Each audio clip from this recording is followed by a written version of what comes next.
recording started. Yeah, I got nothing. Just ready to get... There you go. Okay.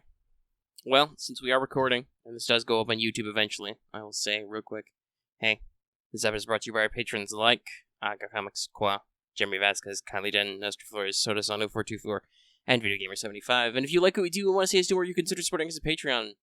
You can get access to this episode in audio format and stuff and things. Also, actually watch it on YouTube, please. That's okay. We're not doing this for the views. We're just doing it to do it.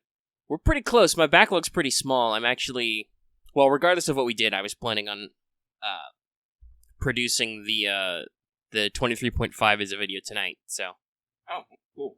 We should be pretty caught up.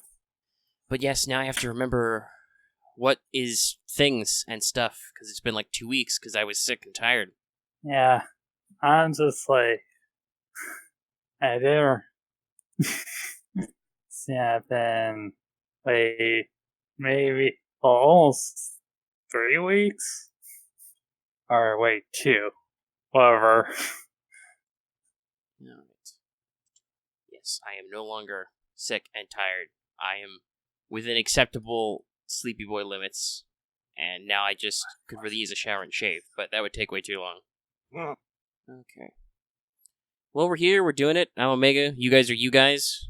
The beauty of listening time is that listeners can, like, check back who we are anytime.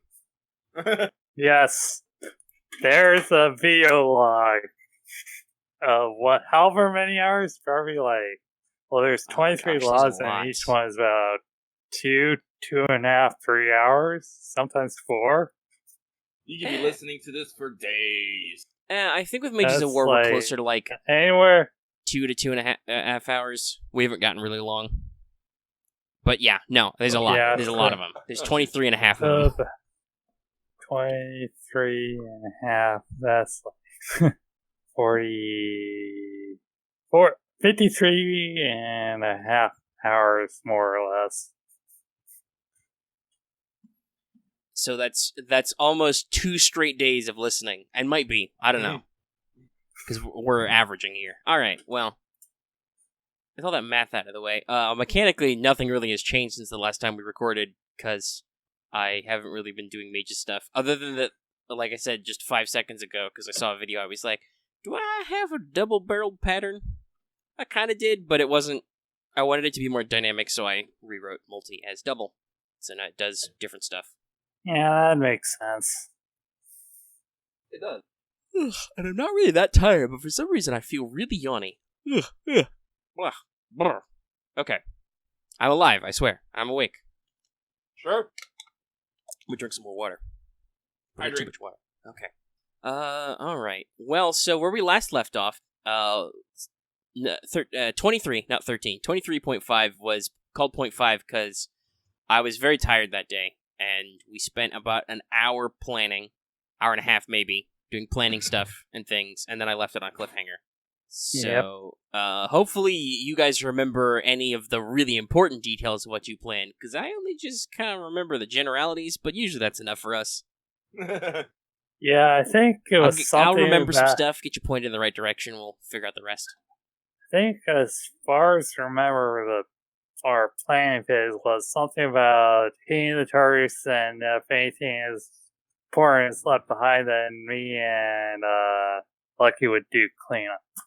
Yeah, basically with the main level attack, is like my details might be a little fuzzy, but basically the bombers are going to be hitting are going for 3 specific targets: the runway, the warehouses, and what was and then I can't remember what the third one was. The fort. I think you did that in reverse order because it's geographically the fort is the northmost, warehouses in the middle, runway's the south. But yeah, good. Right. Okay. Yeah, so it was the fort, runway, and warehouses, and then the flying mages will have an advance party to take out any defenses that we can beforehand, as well as sow chaos. Yeah, I said you were gonna, because I think I figured it out. You guys decided you were gonna go at night, and I warned you that no matter what time you pick, it's gonna be foggy, because I rolled limited visibility. Those notes I still have. So yeah, okay, got it. People into town. All right.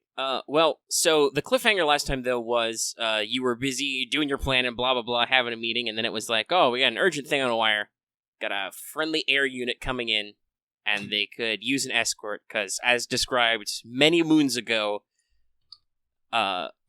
Wolfgang's unit is the largest air unit and most flexible air unit. Most of the other air units are like light squads who work as spotters or scouts for ground teams. So you have the most varied air unit. And I just had to recalculate my math. So basically, the details now are, I don't remember what the details were. We can do some reverse continuity, but we show the last 5 minutes of the last episode as the first 5 minutes of this episode. And run through, and basically you get summoned out of your office, get a call on your probably internal line. You have an internal switchboard, which is basically like the major is like, hey, urgent, come up to my office. Click. So you rustle up the brain trust and go to her office, and the briefing is basically thus: there's a friendly unit from the research division, from the Bureau of Military Research coming in. They are Zeppelin 444, Z444. Coming in.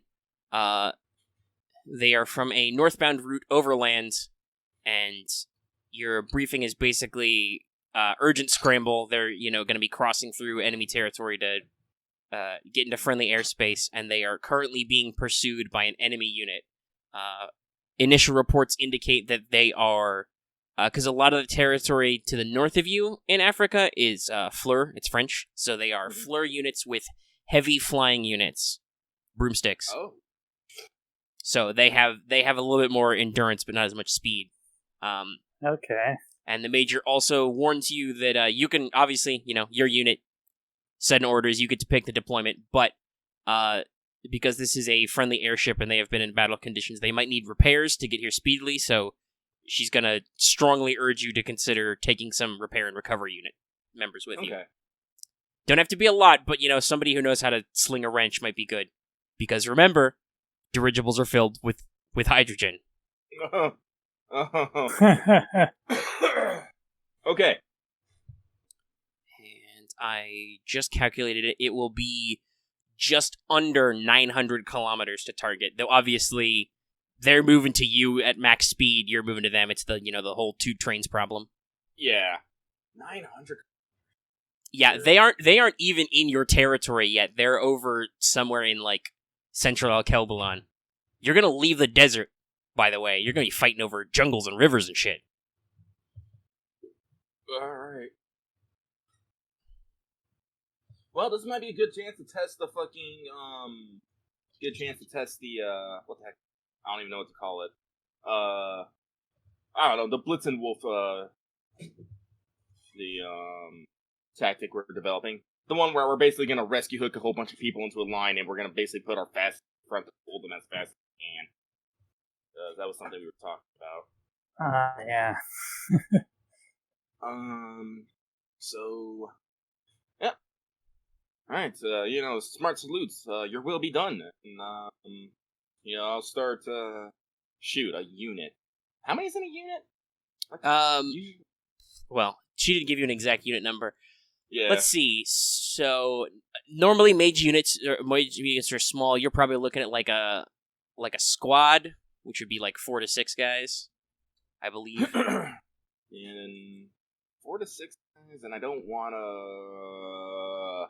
Yeah, okay. So basically, you would be talking about the equivalent of a squad or a section, which is typical numbers are anywhere from 5 to 14 guys.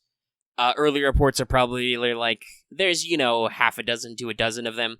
It's probably less on the lower side because heavy flying units. Yep, so, what I'm going to do then is I'm going to grab, it's going to be A team, as usual, and I'm going to grab one squad each of the flying rifles, scouts, and recovery and repair. Alright, so that's what, 8. 4. I said 4. Okay, alright, so, fire team, sorry. Yeah, fire team, excuse me. Alright, so that's 12 plus team. You, so 16, right? Yeah. Alright. Yep. It's good. Hey, you're following the playbook on mage tactics I wrote, which is you try to reinforce with overwhelming numbers so your enemy gives up and goes home. Yep. As I said, I don't want to, like, we gotta go, people are doing stuff here. We can't take everybody, but... Right. Because I think this was, like, 1 or 2 days into your pre-mission planning and training, and you're, only have a couple of days left. So, you're busy. So we gotta do this quick. So... by the way, we can calculate this we can calculate how much distance you actually have to travel based on your top speed. The top speed of the Zeppelin is 100 kph. Mm-hmm. So it's every hour it's moving 100 kilometers. So it's approximately 9 hours from you. So if you're gonna do your buddy flight system, your blitz system, who are your all right, 2-part question. How long are your daisy chains, and who's leading each chain? Basically, what's your lowest possible speed? Well, I know I'm gonna be leading one. Marth, didn't you get something to improve your the expert mobility unit training. Yeah. So I know yours is up there. I'm at I think 500. Sweet, that's mine. And because you increased your will enough to boost your will mod to 5. That's what I remember, at least. Yeah, no, my max speed is 500 kilometers per hour. But let's see. If you were flying to a standalone location, that would take you guys basically 2 hours. Well, I said that I'm the fastest, which is the opposite of slowest. So, Marth, what would you say your top speed was? Top speed is the main form for Ulrich. Yeah. Or 500. Okay, so it is 500. Okay, so you can go as fast as me. Yeah. So I'll be leading a daisy chain. You'll be leading a daisy chain, and yeah, I would like to. Yeah, go for it. I'm just trying to think of how many people we can probably put. I want to say I want to put about. So I'm not going to get too hard into the physics of it, but theoretically, each rescue hook has enough tensile strength to lift one guy worth of weight on its own, basically one fully loaded mage. So theoretically, there's no extra weight or anything, no matter how many guys you add. It's a question of how much drag basically do you want to add by how many extra guys on your tail. Well, if you wanted to do it in basically, because we're at 16, so that's 4 4s. If you wanted to do 4 blocks of 4, that's probably not going to cause any penalties or anything. Yeah. So it'd be my line would be me, the XO, and 2 other people, and then Marth, Old Man Raph, and 2 other people, and then we'll pick the fastest 2 guys. Yeah, we'll pick. You're taking 4 scouts, so some of those guys are fast, obviously. Yeah. So honestly, this is what I feel. This is what we're gonna because it's gonna be our 4 lines. Line 1 is gonna be me, the XO, and 2 recovery and support. Line 2 is gonna be Ulrich and Old Man Raph with 2 support. Lines 3 and 4 are both gonna be 2 scouts and 2 rifles, with the scouts on point.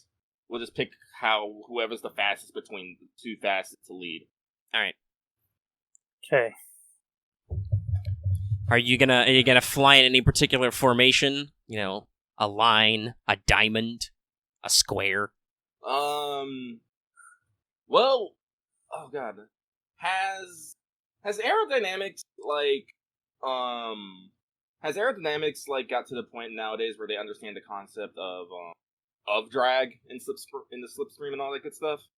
I mean, probably. You guys have planes. You would know from at least practical experiment stuff hey, if one plane flies literally in front of the other plane, there's less air and stuff because it gets dispersed.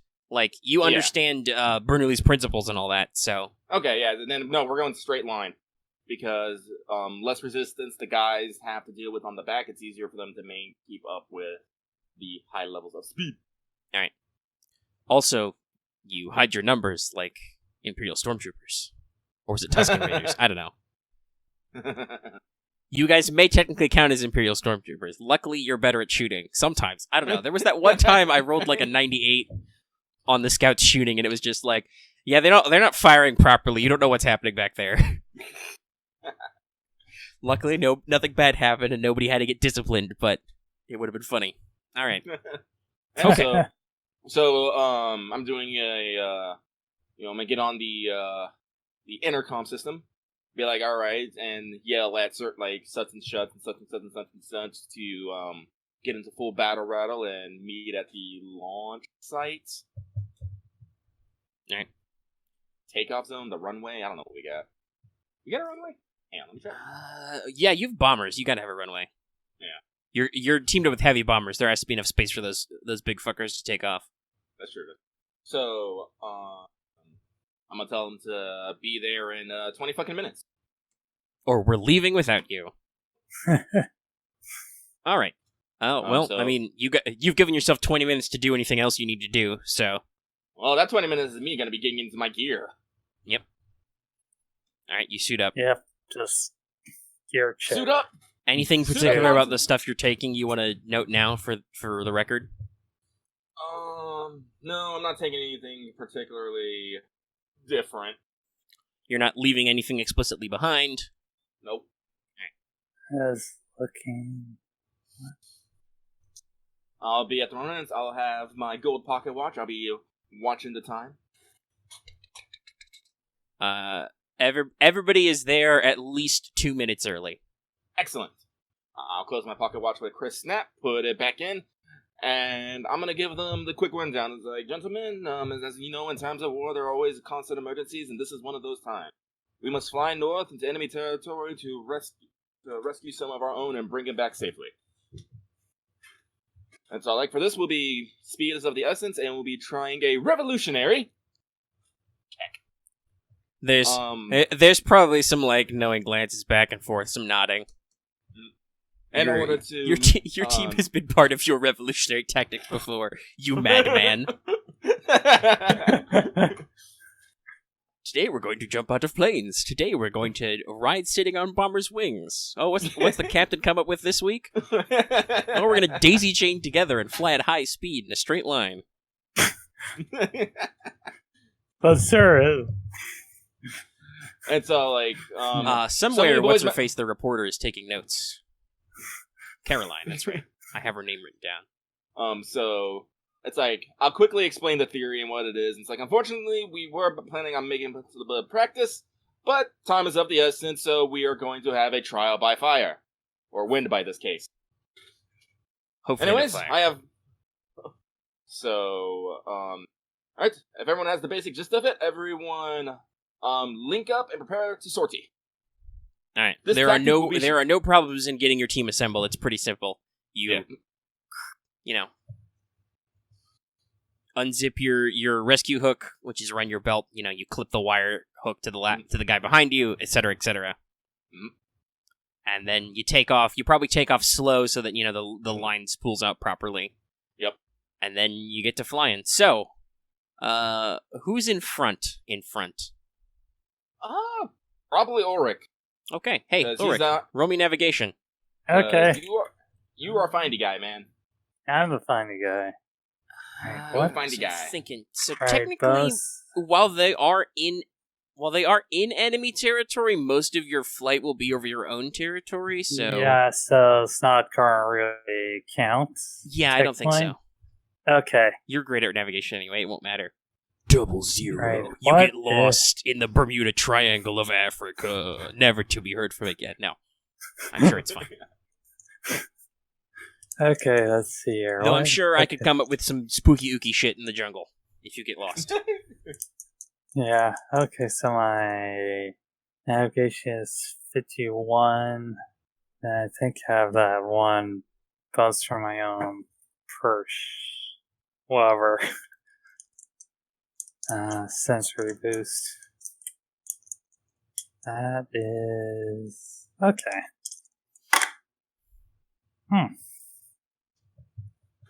It's on the roof, buddy.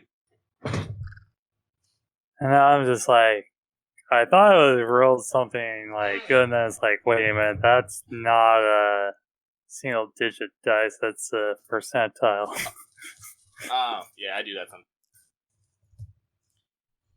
As long as you know what you're rolling. Alright, good. Alright, so you are on time, flying straight at the target, high speed. Luckily, you guys are all, well, most of you anyway, are done up in flight jackets and hoods and stuff. Careful.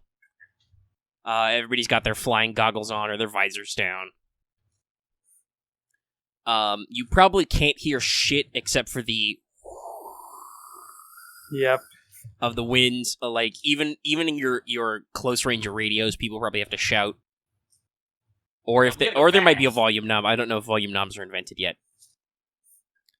The headset microphone is invented, but I don't know if knobs are. So, anyway, yes, you're probably yelling over wearable. So after about your first hour-ish of flight, because the XO has the big old radio pack, she actually starts to pick up transmissions from the target. Oh, okay, cool. So, you're kind of at first, but it kind of, you adjust your position a little, get stabilized. You're actually flying in the right direction, so it works out. Oh, yeah. And basically, the transmissions kind of scratch through, and we're like, this is Z444, codenamed Tarask. Inbound, they give you some navigational numbers like vector, distance, blah, blah, blah. Oh, yeah. Double checking on the whole volume adjusters are called potential hours, and they were invented in 1841. Okay, well, so you can adjust the volume. Cool. And basically they're like, what's your position and speed over? Oh, hey. Well, I will, I'm pretty sure the XO, we're gonna come maintain, but XO's gonna have to, move up so I can get, the radio. She's got crypto. She could probably, a plug into the local network so you're all on the same frequency. Oh, okay, yeah. I'll make hand signs to be able, it's like, yo, patch me in. She probably does an inversion to hold the radio pack in front of her so she can see it, but fiddles with some knobs and stuff. But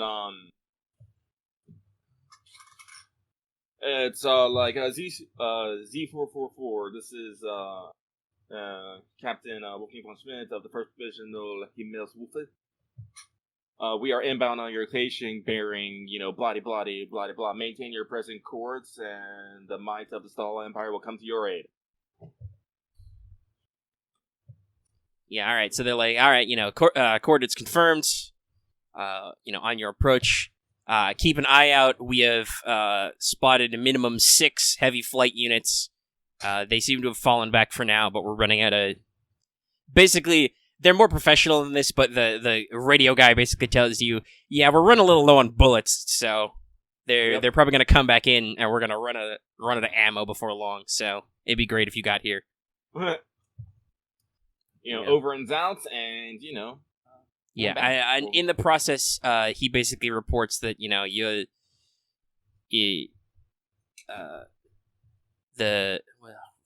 what's the right word? Oberst. Okay. So he reports that the colonel will be happy to have your support. I don't know. Do you want to chat this guy up, or are you professional about it? Well, I'm a little I do want we're still a little ways out, so we got a moment. It's so I would definitely want to get an idea of damages, any damages to Zeppelin. Basically, they already said their ammo is low. So, and I guess any important person. I guess any important personnels or any VIPs or very important objects. All right. So so he'll since you asked him, he'll kind of run another thing and be like, all right, status report. Got some cosmetic damage on the upper decks. a couple of our... Because normally a Zeppelin has 10 machine gun turrets, basically in a big array on the bottom deck. They're like... a couple of our rear turrets have been disabled. We had a couple of minor injuries, but mostly it was mechanical. There's some cosmetic damage on some of the props, but we're holding together pretty good. He mentions that they have what is very unusual for an airship. He mentions that they have what sounds like he describes it as like a cargo lift or cargo elevator. That was disabled too, by enemy fire. But like you said, mostly it's cosmetic. They appeared. He says they have an observation tower, which is also a little weird for a Zeppelin that suffered some minor damages because they had some of their onboard mages engaged. But they're from the research bureau, so nobody has any flying units equipped. And it is mentioned to you that the commanding officer is Oberst. That's Colonel. So that's 2 ranks ahead. No, 3 because there's a Lieutenant Colonel. That's like 3 pay grades above you. That is Oberst Helena Reaper with an IE. Helena Reaper. So I have a fluff question for you, which in the metagame may or may not mean you get certain information. So you should think about this in that frame of work. Did you bring? Which one's that? It's been like 2 weeks, guys. I don't remember my names. Okay, I'm bad with names. The recovery platoon officer, Lieutenant Maria Bretz. Did you take her with you, or did you take somebody lower on the chain for your recovery units? Like I would like. I said, we're going for like a elite squad kind of feel. So and as far as I understood, recovery. Yeah, I think I would have. All right. Because as I said, she probably has better stats, better defense, could probably go faster. Mm-hmm. Than she is a more experienced mage and well trained, and she's also, as we've discussed before, in case the audience forgot, Bretz is actually a doctor too. She finished her medical school, so I'm pretty sure airships don't have surgeons. Yeah, because we're going into this fact that the Zeppelin's under attack, and there might be damages to the crew and or Zeppelin itself. So it's definitely a time I'm going to bring the best people for this, so I can bring as few. So you probably left her XO back at base as basically they're okay, if we don't come back, you're in charge. Yeah. Which is terrible for your squad because there's nobody left to be in charge of your unit if you die. RIP. Yep. All right, so after that little conversation and status report, Lieutenant Bretz actually is Captain, can you switch to Channel 4 for a second? I need to test my radio equipment. Copy that. And then, click. So it's still a little shouty because you're going at high speed, but basically she relates to you that, Captain, I just wanted you to know, I've actually heard that name before. Before I signed my papers to join the army, I actually met Colonel Reaper. She tried to recruit me for the Army Research Bureau. I can never remember what name I gave it. So she, obviously, we're here to help and everything, but I just thought you should know. She has a reputation around the force, as it were. I heard a lot of rumors after her recruitment attempt. She's nicknamed Colonel Death. Has a very unusual life story. She's a venom mage, and I know she does a lot of experimentation with augmetics and medical prosthetics. So just thought you should know. There is not an audible version of cocking eyebrows, but that is definitely what is happening right now. So I'll definitely take. You're in your heavy armor right now, aren't you? Yeah. Yeah, I don't know what the suspicious side-eye version of a fucking full plate visor is, but just, creak slightly to the left. Just slight dramatic zoom on the visor slit. We do the dramatic cut in. And it's just your fucking helmet face. Actually, what is German for what? Nani? Was ist das?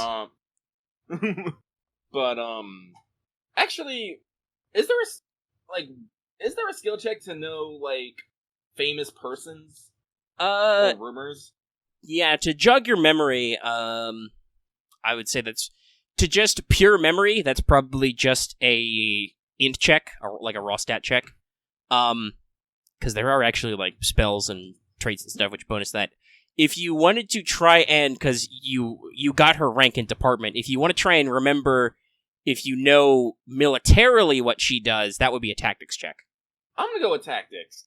To basically identify this person by her rank and unit. That's an 88. That's a big no. You guys have full, whatchamacallit, luck and stuff if you really care that much.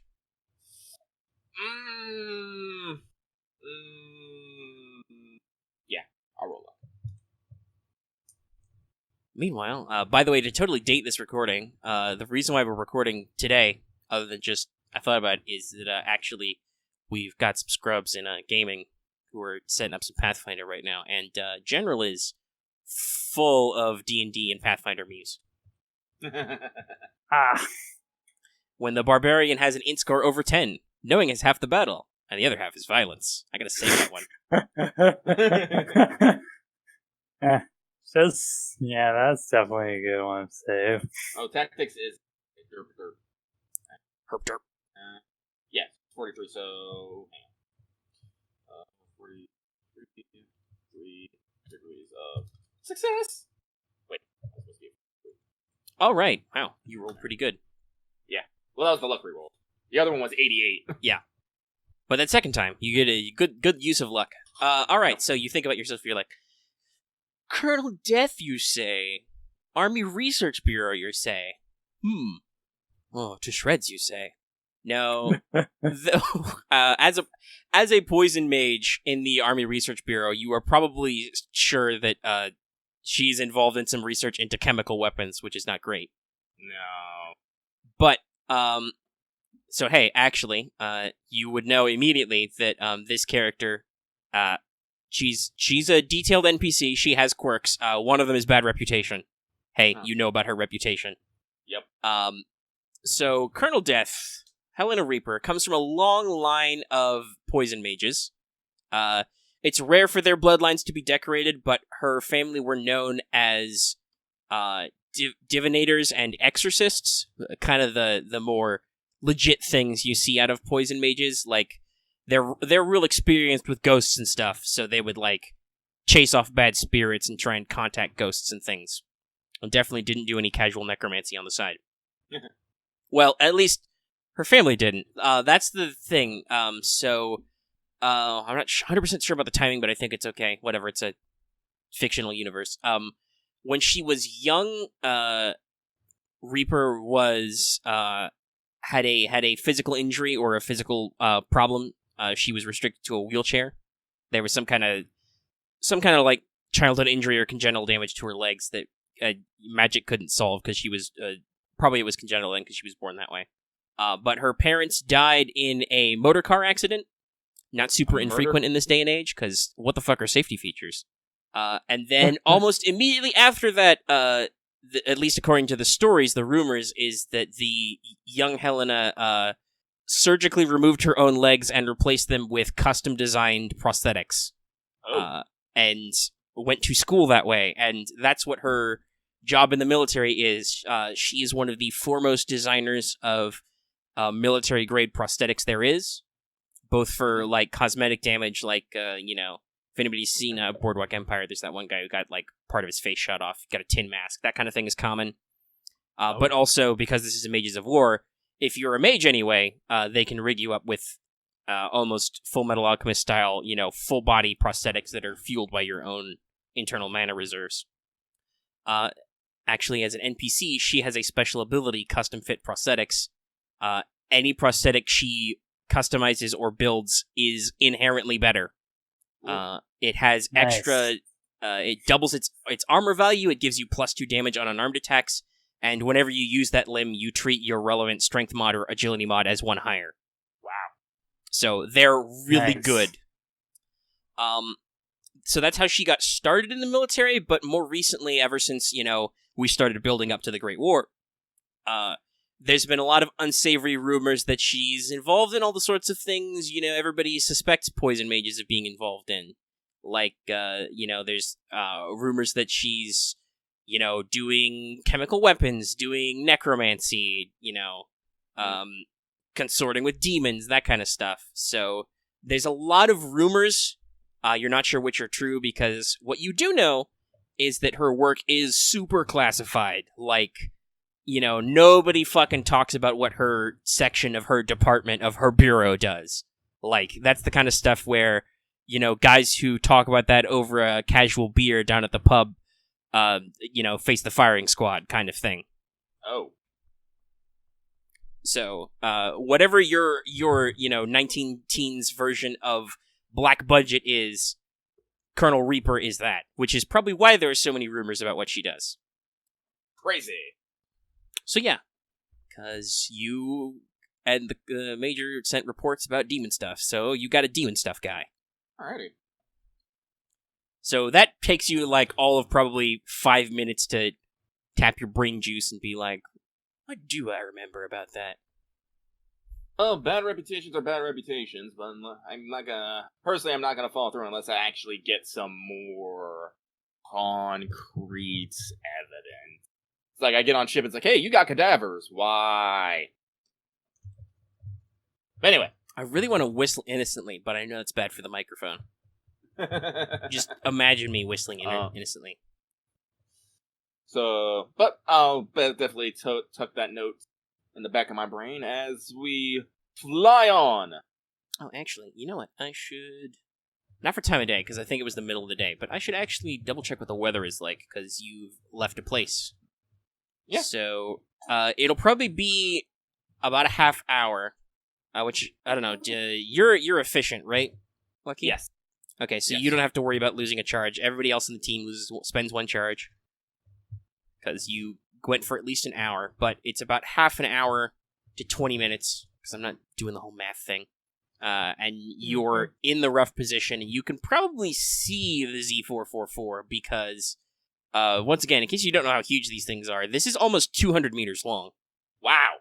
No, big Zeppelins are big.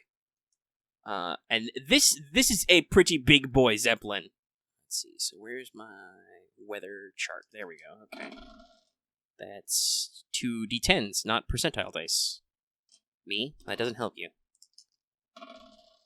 Okay. Joyous. 7-4, which is also limited visibility. Lovely. So, okay. Actually, this is a good question. How high are you flying? Fairly high. Let's see. Well, I can as high as our lowest person, I guess. Yeah. The Zeppelin's probably keeping pretty tall, because that makes it. Actually, does it make it harder? Let me double check the heavy flying unit. Yeah, their flight ceiling is lower because they weigh more. So they've probably been sticking pretty high when they could. The max flight ceiling of the Zeppelin is 4 kilometers. So what's your average-ish heights? Let's see. The highest I can go is high. I can literally almost triple their ceiling. But let's see here. I can't triple our ceiling with, daisy chain, because I want to be able to support the. No, because that's the problem. Once you start running at a height limit where they're just dead weight, then you're gonna stress the rescue line. Yeah. So. Also, by the way, I'm going to make an on-the-spot call here. I'm looking at the heavy flight unit. I'm like, since I rejiggered how good the flight unit is, the fact that the heavy flight unit is like 1/5 of that is way too low, so I'm going to change that. So its basic speed is 20 times Wilmot, and height is 200. So it's 2/5, not 1/5. Okay. Because otherwise I'm like, man, that's way too slow to get a free flight unit's free flying space in your saddlebags and stuff. Yeah.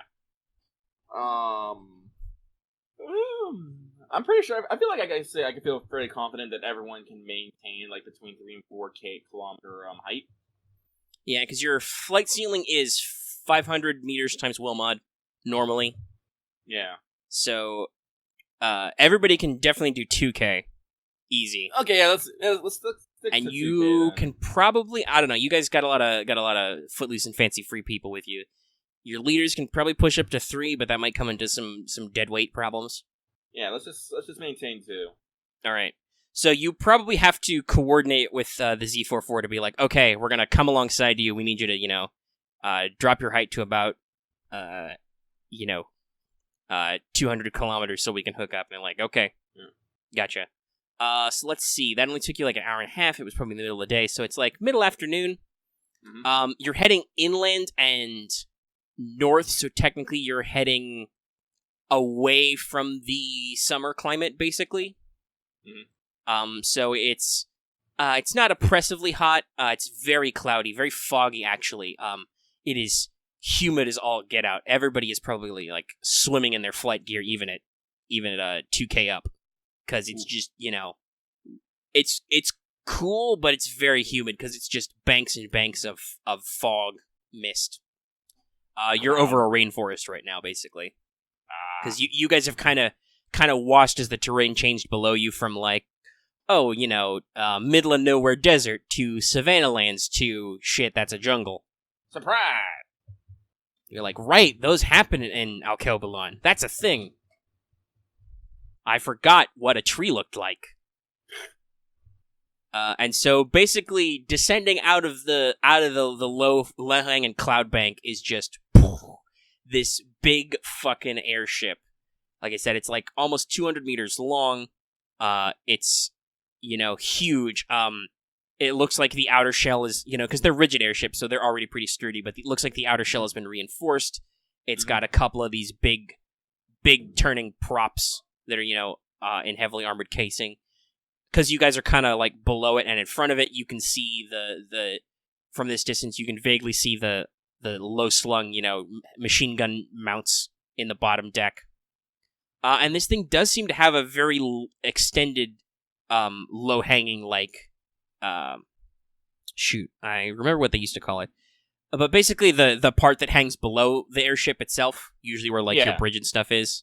Yeah. There is a term for that, but I forget it. But that's actually looks like it's a little bit longer than usual. So there's a big bridge window front, but it looks like it's like reinforced and armored glass, so you can't just shoot out the windows. And it's extended. And yes, there does appear to be like some kind of weird crane rig on the back of this thing, so it can lift cargo. It does not appear to be carrying any bombs. Okay. And also, there's a. It doesn't actually have the figurehead mod because mechanically it doesn't count, but there is actually a little bit of like a figurehead relief on the front of this thing. There's a big scary angel lady with a sword. Ooh. But also, like I said, there does appear to be a observation tower. Like on the top, there's a actual extension on the upper skin where there's like an elevator or something, and there's actually like flat space up there that's raised up for heavy field of vision. This one of this. So to explain, this thing has heavy vehicle mods. So it has battle mage tower, cargo crane, and machine shop. Oh. And so you guys are probably, I want to say, like, maybe 50-ish meters away. Moving through the fog bank. You're probably chatting up and like, okay, coming in. They're like, all right, we've got space in the lower decks for mages to come aboard. Just fly up alongside, or you can do a circle around. Do a visual pass. Mm-hmm. You're minding your own business, and then just out of the cloud bank below you, there's just you see rise up. And there's these two little triangles of 3 mages wearing floor uniforms riding heavy flight units. And they're coming up to you. All right. So, that's probably initiative. It doesn't have to be if you want to do something else, but yeah, if you want to, like, you could just try and basically, sprint for the ship and be like, rise, float up. If you go to its max height, though, that's going to limit how many of your guys can work outside, basically. Yeah, no.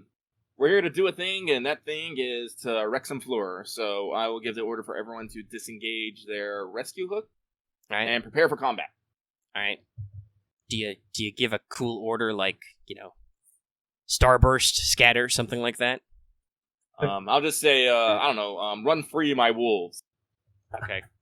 You're really, really extra, but that's okay because it's 1915. I'm pretty sure lots of people are really extra. All right, let's roll initiative. So I'm going to do 2 sets of initiative for these guys. I'm going to open up Notepad. Oh, they rolled really well. There will basically be no assistance from the Z444, the Tarask, because, like I said, they're conserving what ammo they have left. So let's see. I am in the correct document. I'm not in the correct space in my document. So let's see. What's your agility? 4. Do you have any pluses to initiative or anything? No. Okay. So that's Okay. Where is my finish? You guys are probably going to go way faster than Did them. something that's just like I rolled 2 9s, I but connect. somehow you guys are going to go first. Oh. All right. Oops, that's the wrong chat. Marth, you do appear to be freaking out a little bit there, buddy. Who? Marth's light is lit up all the time. Oh. Take a second to drink some water because I've been talking a lot. While Marth figures out his thing. Hello? There you are, buddy. There you are. Okay, that's better. Yeah. My connection is being wonky. It's okay. I've Take had your that problem piss. before. So I've pretty much been hearing for about every 3-4 seconds, break All right. Well, your commanding officer has called for battle, so let's roll initiative. Yep. 14 for me, total. What did I say? What did I fucking say? Hey, I worked hard to get my initiative up. What number did you roll on the dice? 6. So basically, you had a 50% chance to come out ahead of them. Yeah, because I have the 5 for my will mod because balance, and +2 for a specialization, and +1 because I'm paranoid. Okay, Ulrich's in there. Wolfgang's in there. As usual, your NPCs will just kind of float around and do what you tell them to do. Will do. I already have an idea of what I'm going to do. All right. Well, initiative-wise, it's Ulrich first. So, let's see. You're a little robot-y. By the way, Marth, I don't know if you want to try and disconnect and reconnect or anything. I'll give Marth a second to think about that while I yawn.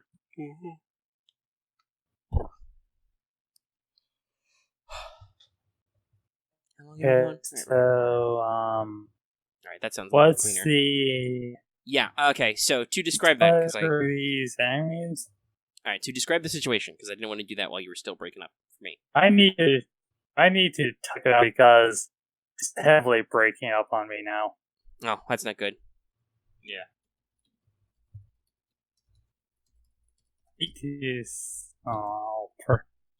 Let's see what this thing is trying on me.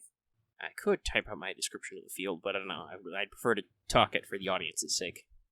We are technically recording. Okay, well, now it's a little bit better.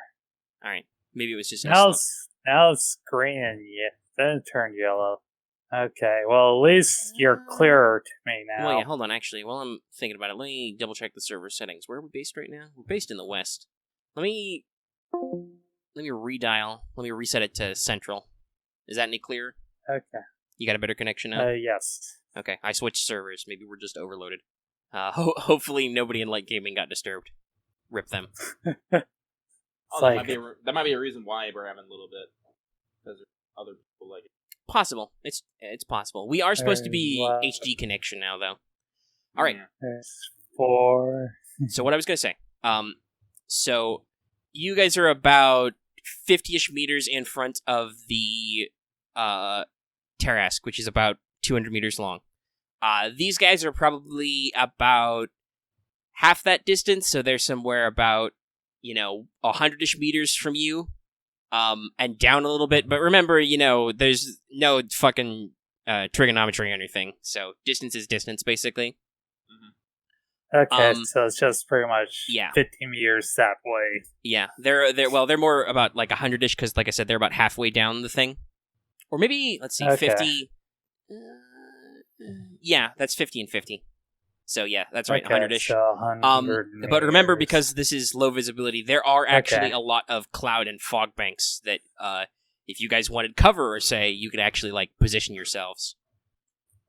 And also remember, Okay, because we had that whole well, problem last time, right. in flight units, your dash speed is X6, right, not X4. they showed up. Okay. Already had I probably already had a weapon out just a little. Well, I did tell everyone to engage in combat, so I've assumed that people grabbed their The weapons. scouting rifle. Let's see here. Check your rifle. Okay, I'm going to load up the rifle. I actually need to look at my chart of combat modifiers.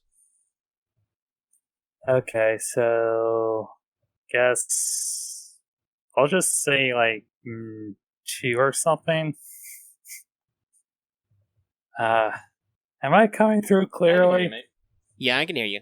What you going for here? I will say if you're just going to shoot them, and there's 2 groups of 3 that are kind of like on the left and right flank of the airship. But you are from a height advantage, so that would give you a +10 on any attacks you guys want to make. Oh, I guess we weren't coming through to Marth. He just left. And wait for coming back. Oh, he went fully offline. Unpause the recording because we stopped for a second there because Marth had some stuff. He's typing to me now. Okay. Ooh, okay, that is an interesting shot. All right, so rifle grenade. I guess that has the range. So I'll say this: you can't fire in the middle of the group, because it's an impact trigger. You have to pick one of them to try and hit directly. Okay, so I can't. But there's still. What's the area on that? What's the blast rating? Look it up. Blast on the rifle grenade.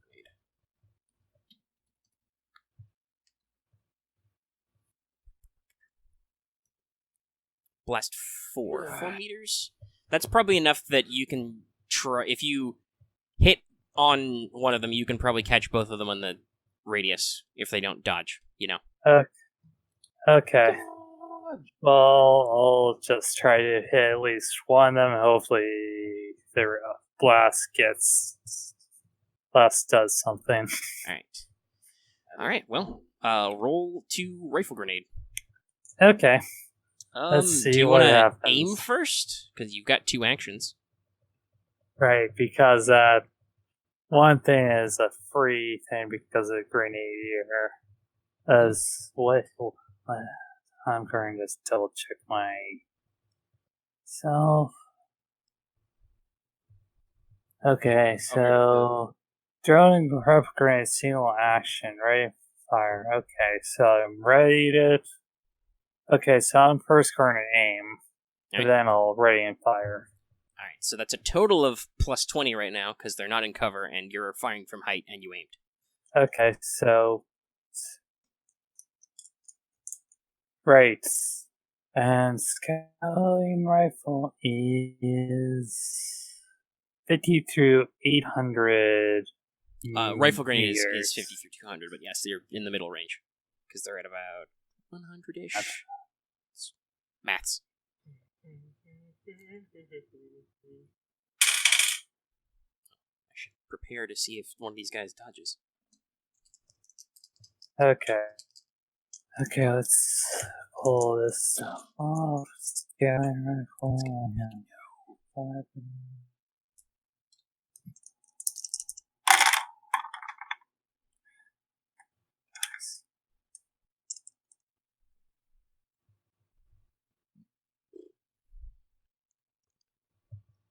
All right. Well, he failed to dodge, so you hit that guy directly. I'll roll for the other 2.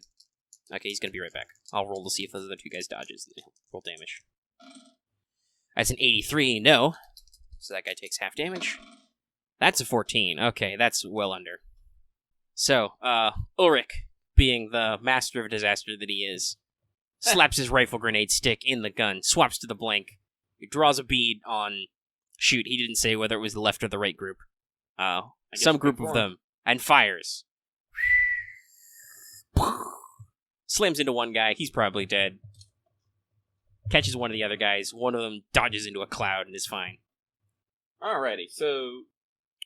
I guess it's my turn now? Well, I need Marth to come back and roll damage. Oh, right. Because one of those guys might be dead. Damage, why? Okay. Like, I could roll damage for him, but I don't usually like to do that. Because it'll be... One of them will get 2d10 doubled. So he's probably fucked. And then one of them will just get 2d10. He might live, because it's no modifier. So, no, I say that. I don't know. Marth could roll 2 1s and double 2 to 4. He might. Doubtful. Dice distribution. So, actually, real quick, about how far apart are these guys flying from each other? So in a formation, they're pretty close. They're about, probably, because they're in bigger units, they probably got, like, 2 to 3 meters of clearance between them. How much clearance? 2 to 3 meters. Between the two groups, you're talking, like, I don't know, because the scale stat is only lengthwise, it's not, like, horizontal, but they've probably got to be, 40 or 50 meters apart between the two groups. I was going to test out Spray and Pray, but they're not close to that. Correct. No, they're not. They're so technically they would probably describe these as chevalines. They are riding big, long units, almost kind of like a flying motorcycle, but with no wheels, obviously. Got a big etheric engine on the back. Kind of got some sloping, like, front armor and fins. Probably got a little stylized horse head on the front. And themselves, like I said, the units themselves are probably almost 2 meters long. And then they obviously need a little bit of maneuvering space. And it looks like these guys are armed with scout rifles and cavalry lances. If you decided to get up close and have some fun. Because remember, you can not only use your dash ×6 in a flying unit now, but also you can spend charges to go faster. Gotta go fast. Actually, let me check that rule. Yeah, because we haven't tested out those rules since I made them. Yeah. Here, where is? I think is that under movement? Pushing it, probably. Push. There it is. Let's see here. Push. Mages in a mobility unit can work to get a little extra miles out of their speed in tactical situations. As a response action after moving, you can push your unit with a pilot. If you succeed, trace your base movement as increased up to by your degrees of success, but each additional base movement requires you to spend a charge from your Ethereum core. If you fail, however, you lose control and may crash or fall prone or have another malice-based situation. Wait, so how does that work that, like, if you are... Let's say I, hang on here. Where is it written? Okay. So, Back. Okay. Alright, well, I'm asking for a rules clarification here real quick, so we'll get to your damage. Actually, no, roll your damage. I'll cover it when it's my turn. Alright, we'll go back to it. Okay. Yeah. Yes, I need you to roll damage because you hit a guy and then hit another guy. So 2d10s. Okay, so one of them was able to get out of the blast zone. Yes, one of them actually rolled good numbers, yes. He rolled a 14. Well, hooray for actually competent bad guys. Well, all the bad guys are competent. It's usually dice rolls that bones them, and our amazingly good rolls that bones them. I think these guys have like a 50-50 shot of at least passing a check. Like the stat block I'm using has like +10s in certain skills that they're supposed to be good at. Okay, so I rolled that is a 10 and an 8, so... Okay, so I was right. The one guy who takes the direct hit is super dead, because that doubles, because blast. 8. What is actually? That's 36. How many wounds do these guys have? It's not that much, but I want to know for fear. Yeah, they have 22. So he just evaporates.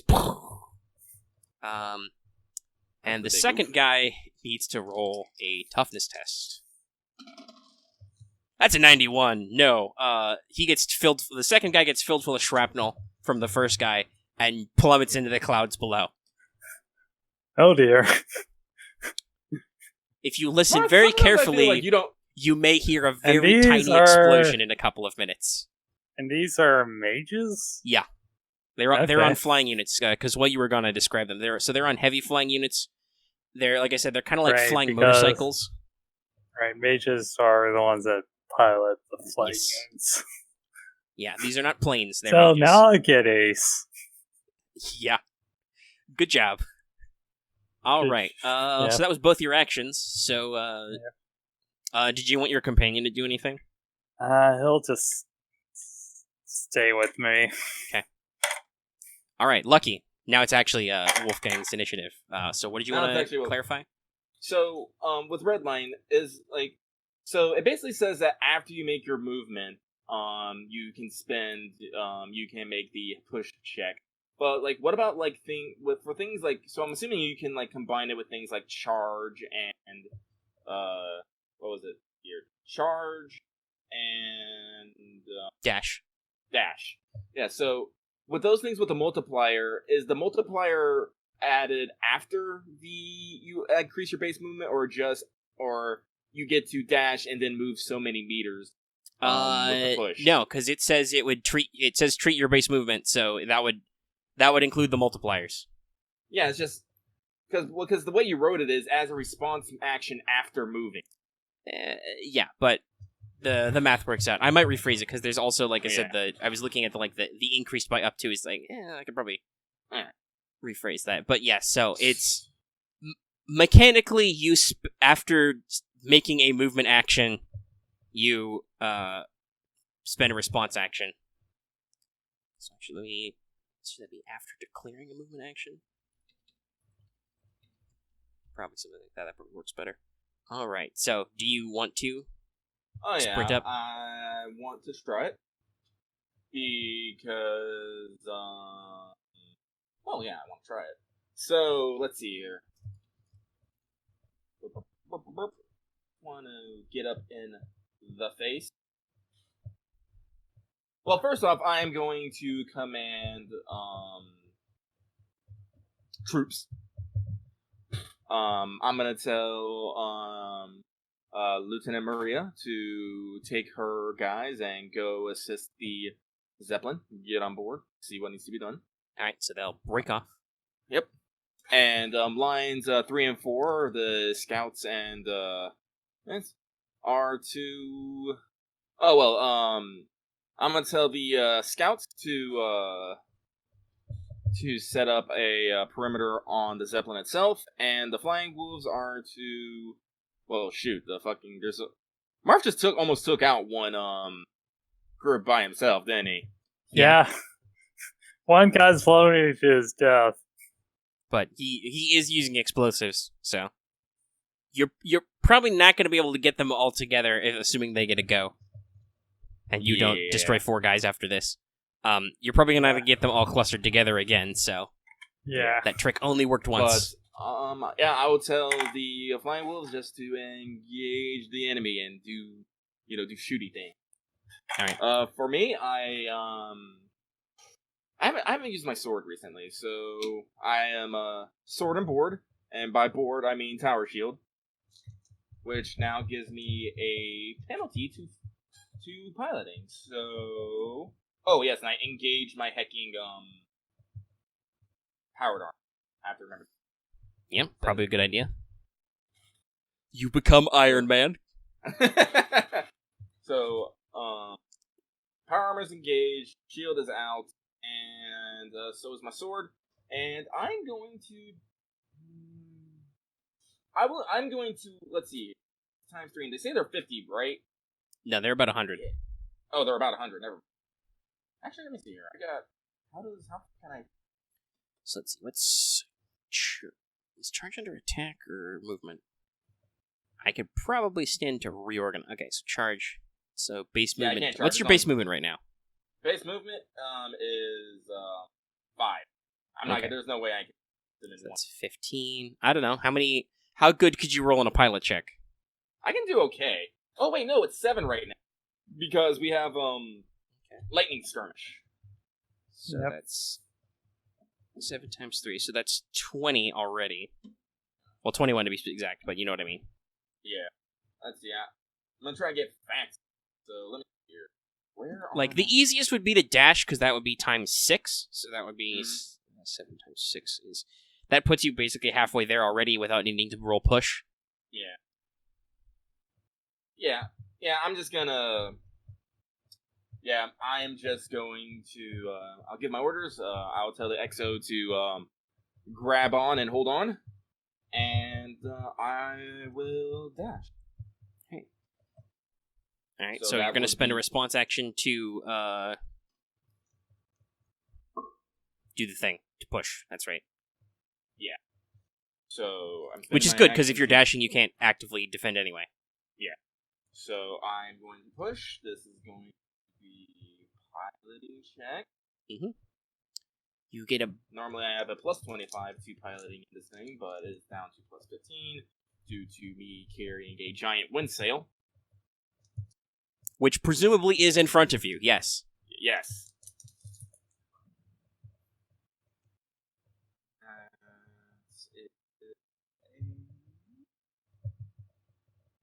Yeah, 30. Okay. I'm like, brain work, how? Listen, there's a reason why I So- keep a calculator right here. It's like, what's 18 times 2? I could probably figure that out, but calculator's faster. That's only going to give me 1 degree of success. You can spend luck after succeeding to get more degrees. How does that work? It's like I spend a point, I get like 1 for Yeah, I success. think it's like 1 extra degree. It's in here somewhere. Is luck under character creation? Yeah, okay. Luck.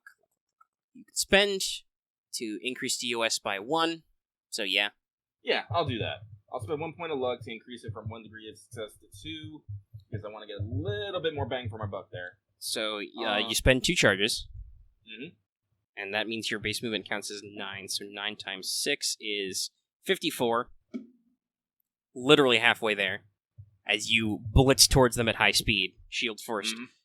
You are now directly under Z444 as it, gently putters above you, making cool Zeppelin noises in the background.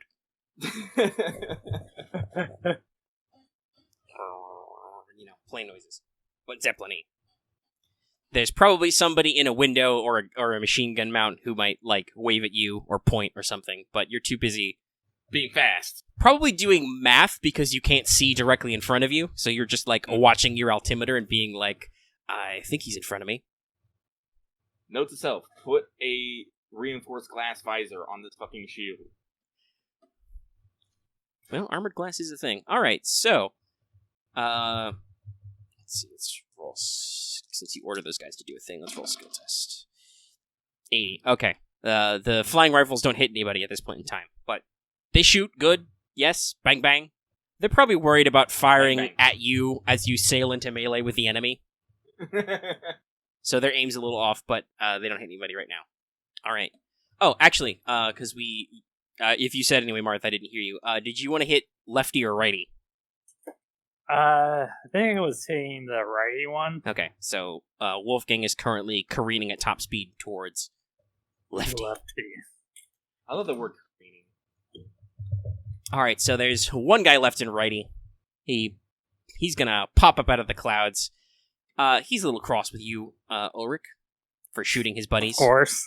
So he will, since he had his scout rifle out, he's gonna draw a bead on you and aim, and take a shot. Is that gonna work? Yeah, they got a scout rifle, so you're inside the range. It's not gonna work. What's your warfare ranged? Yeah, you only roll like a 55. That's a 70. He probably should not have bothered aiming, but it made sense because you're very far away. So, bang! Bullet goes somewhere downrange. And that's his turn. All right, so he considers his life choices briefly. Meanwhile, Lefty, they have a much more exciting time. There's an angry man running towards them with a big shield. Since you're dashing, shooting at you would be really stupid because they take like a -20. And quite frankly, they're not that good at shooting. Like, they're okay. But let's see. So, what's their agility? 4. So it would times 3 be? That would be 12. They don't have like special things. So they'll just with their cavalry lances out, they'll just all 3 of them will just dash towards you. So let's see. 4 times 6 is 24. So that's 24 plus 54. 78. So that's about 22. All right. So you're. They just full round, full burn towards you. Straight up. Well, at an angle, So they're now about 20 meters away. 22 to be exact. It's top of the round. Ulrich. Okay. Okay, well, since there's one guy left in, righty, I'm going to, let's see here. Only have 3 grenades left. That would be a waste to use on just one guy. So I'm going to, let's see here. What is it? Half action.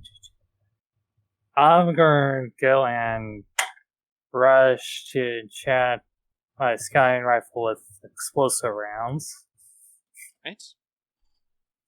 So that's minus 20, but that melee bonus plus 20, so that cancels out. My regular, whatever my regular spellcraft is. Okay, so that is... Wait.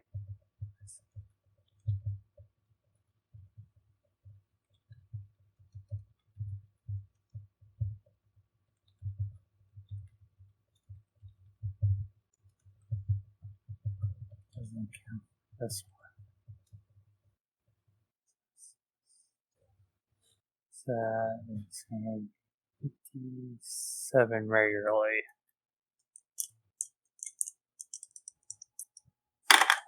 Your shield's big enough to sled on. That would require, though, you to find something. Well, I suppose you could sand sled. There is a big desert out there.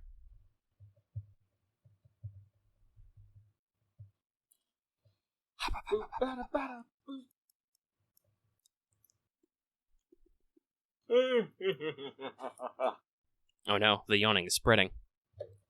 So rush that. Alright, so you get blast 1. So that's now I'm going to aim for that bonus. Right, aim is a plus 10. Mm-hmm. You still have height advantage for another plus 10. Okay, so that's okay.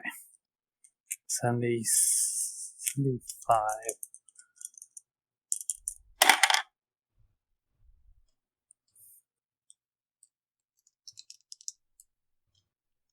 Okay, so I got a 65 out of 75, so that's 1 DOS. Damn. So he does successfully roll to dodge, but he does not get any degrees of success, so you still hit him with the burst damage. So it's not doubled, but roll your damage. Okay. Right. As the bullet, sails down range, he kind of jukes to the side, but it still explodes. Right there. Okay, so scanning rifle is that 1d10 plus 5. Alright, so what's his wounds? 22, so it's over at half, so he's 0 toughness.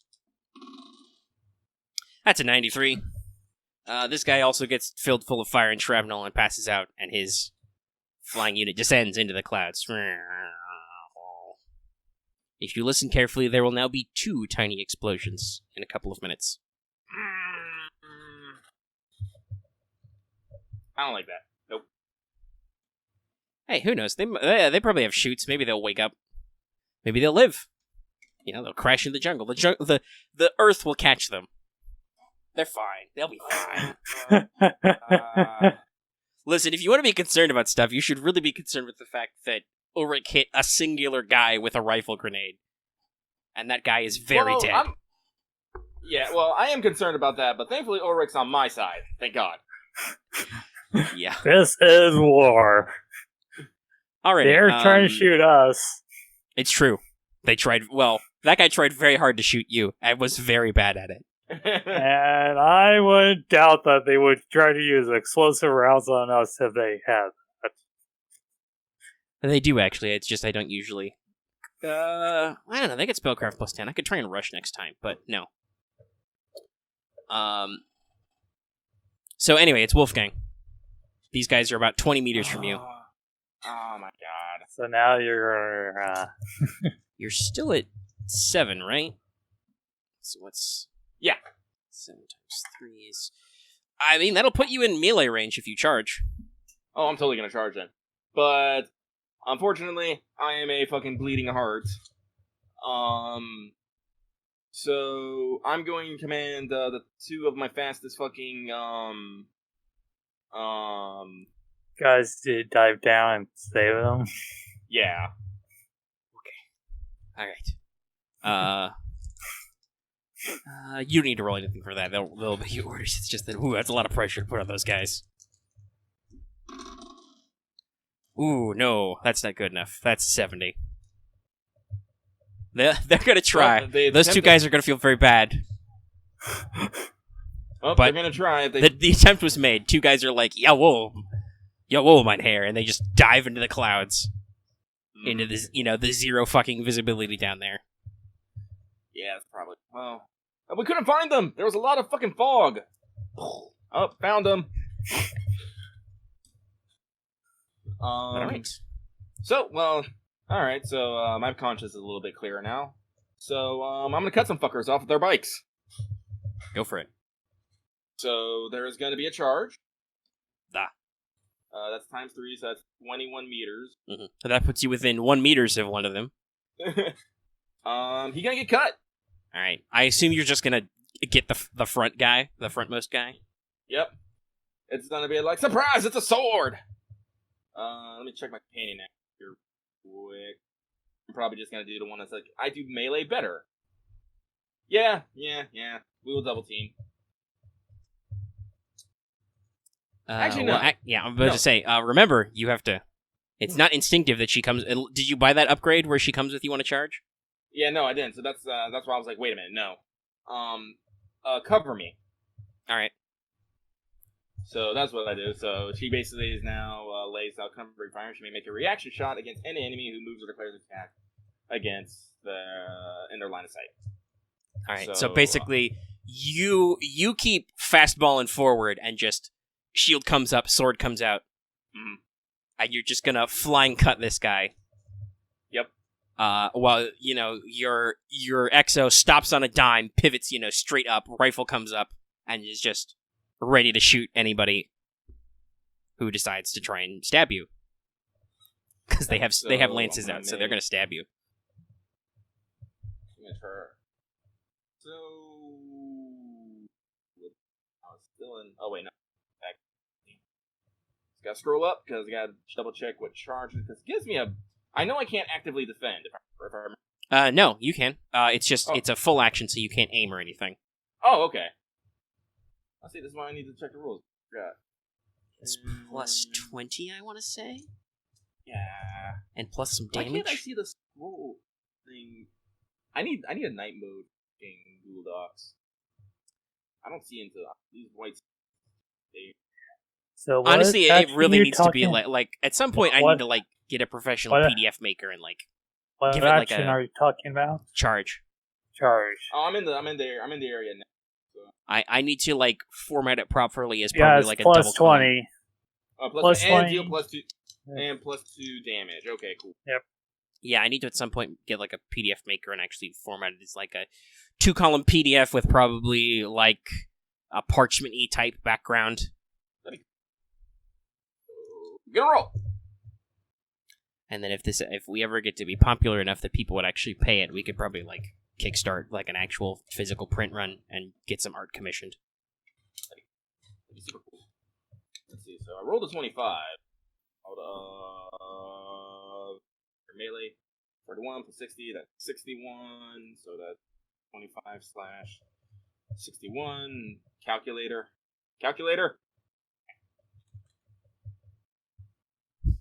What is not calculator? Actually, that's a good question. What's the stance on cavalry lance? It's gonna blow up my phone and use that calculator.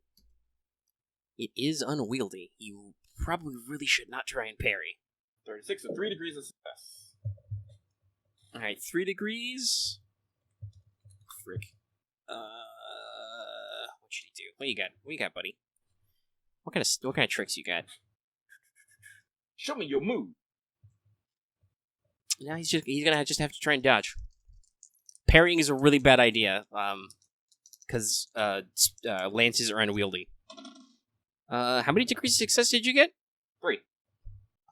Yeah, he beats you. He rolled a 15 out of 55. He got 4.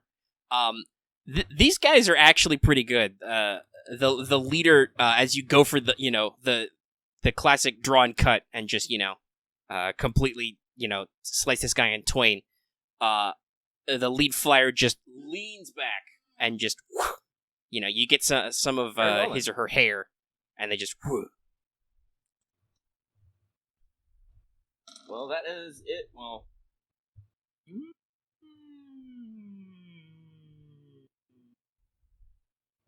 You could rush cast something. Yeah, no, that's what I was thinking. You are probably about to be filled with spears. Yeah. So, what I am going to do... probably... I do have blink. Give me a short range. I can't blink far enough away for it to realize. No, because if you the range on a cavalry lance is 2 meters, and if you blink more than 2 meters, they can just charge you. Yeah. You know what I'll do? I will. Oh, okay. I'm going to quick cast Heart of Fire. Probably a good idea. Nice. It's like roar my heart, my soul's flame. I will be burning a charge to offset the penalty. Oh, I'm in the wrong. This is the problem with me having trust me, that happens all the time, because I have I by default have 3, because I have my campaign notes, I have the rule book, and I have the marshal's book. So I'm like, fucking wrong document. So, rushing a spell gives it a minus 20, yes. If I remember correct? Correcto. What was that? Okay. And let's skills. Oh, I did increase my spell craft. So I have a plus 10 on that. Nothing that gives me because we haven't fucked with ley lines yet. No. Yeah. If you so I haven't been. Honestly, you probably don't want to be ley lining right here. You're in a jungle. It's probably a wood ley line. No. I mean, I'm sorry. Like, I say that, and I omitted a couple steps of get a ley line, build a focus point, get sprites and spirits. Yeah. Oh, you're not fully kitted out. Yeah. So yeah, it's just a plus 10, but I have a 50 on so yeah, I have to roll under a 60. God, I love it when number. Round numbers are great. That's why every NPC's stat ends in a 0 or a 5. I know some systems don't do that. I'm like, no, fuck you. It's all divisible by 5. This is my game. 5's all around. Okay, so I rolled a 17. Woo! So that's 5 degrees of success. No, 4. Alright. So it's 4 degrees of success. Let me double check what the degrees of success do for Heart of Fire. It's probably. If successful, increase your unarmed damage by will mod and gain the Sunder tag for rounds equal to DOS. For this duration, you also improve your DR by will mod. At any time you are hit by a melee weapon, it is damaged 1 step. So DOS is duration. All right, so 4 rounds. So I don't know how this looks visually. Do I Well, you are fully clad in armor, but yes, no, the power of fire is flowing through your body. So you're probably glowing and sparking a little bit in midair. All right, but yeah, that's it for me. All right, and your will mod is 5 now, right? Yep. Okay, so that's important for your DR. By the way, that's natural DR. That's not armor, so that's not reduced by Pierce. Yeah. No. That's if it gets through my armor, I'm gonna have to take it to the chest and be like, and leak fire. All right. Well, it's their go because they're the only ones left. All three of them are just gonna take a sweep at poking you. I gotta double check though the wording of cover me to see if your companion gets infinite reaction shots, which you probably do because it's probably like Overwatch. But I want to double check because I think I rephrased this. But basically, anybody can take a reaction shot as a reaction. You can make a basic melee or ranged attack in response to somebody moving, declaring an attack, etc. as a response action. Using Overwatch means that you can do it as many times as you like without spending your response action, but only normally to movement. Let's see, they make a reaction shot against any enemy. Yes, okay, so it's all of them. So, it's XCOM rules. Your EXO is standing there. The guy, goes to declare his stab, and then, time slows down, and well, it's you, so you roll for her. She makes a basic shot. Yep. You still have height advantage on them, so normally a reaction shot is minus 20, but height is plus 10, so. Plus 10. So it's only minus 10, with whatever her ranged weapon is. It's the Frontier Scout Rifle that I modded to hell and back. Oh no. Well, as I said, she's not that great at Warframe. She only gets 35, so let's see here. She gets plus 5 for that. That goes to 40, down to 30. Oh, but she has her own luck pool. Correct. So she will spend a point of luck, increase that by 20, bring it up to 50. And that seems like a solid. She rolls a 98. Oh no. You might want to spend some luck to re-roll that or turn that into another thing if she has them. Well, she has max luck. She's like me. She rolled. Oh, okay, 5. Good. Because if you don't, she's gonna shoot you in the back. So, I guess we'll re-roll that. But because it's a new point, I don't get that plus 20 anymore, right? No, you keep it.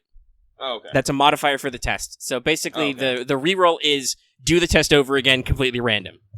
Okay. But you remember, you can only spend 1 luck point per thing, so you can't re-roll it a third time, I think. All right. Yeah, no. So, 39 this time. So that is, right. 1 degree of success. Then she has muzzle break, which makes it 2 degrees of success.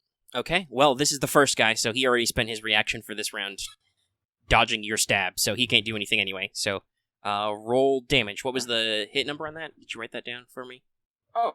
39. 39, so that's a 93. It's one of his legs.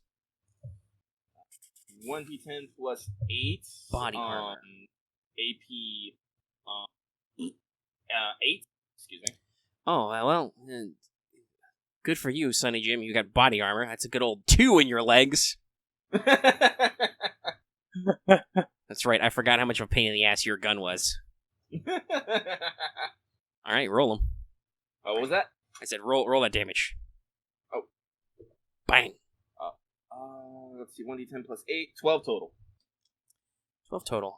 That's not... no, that is exceeding half. Now he has to roll toughness to avoid passing out. Please roll under an 80. That's a 30. Okay, stays conscious. Good. He doesn't pass out, and Ulrich has to... not Ulrich, Wolfgang has to rescue him off his flying unit as he collapses. Okay. He is not happy. He's got about 10 wounds left. So now he's in extreme pain as he tries to stab you. So he takes... What's extreme pain? Minus 10? I believe so. So minus 10 on his melee attack, and he's going to try and poke you. That's an ought 9. That's a success on poking you. That's, let's see, what's his warfare melee? 45? So that's 3 degrees of success. Do you want to just take the hit?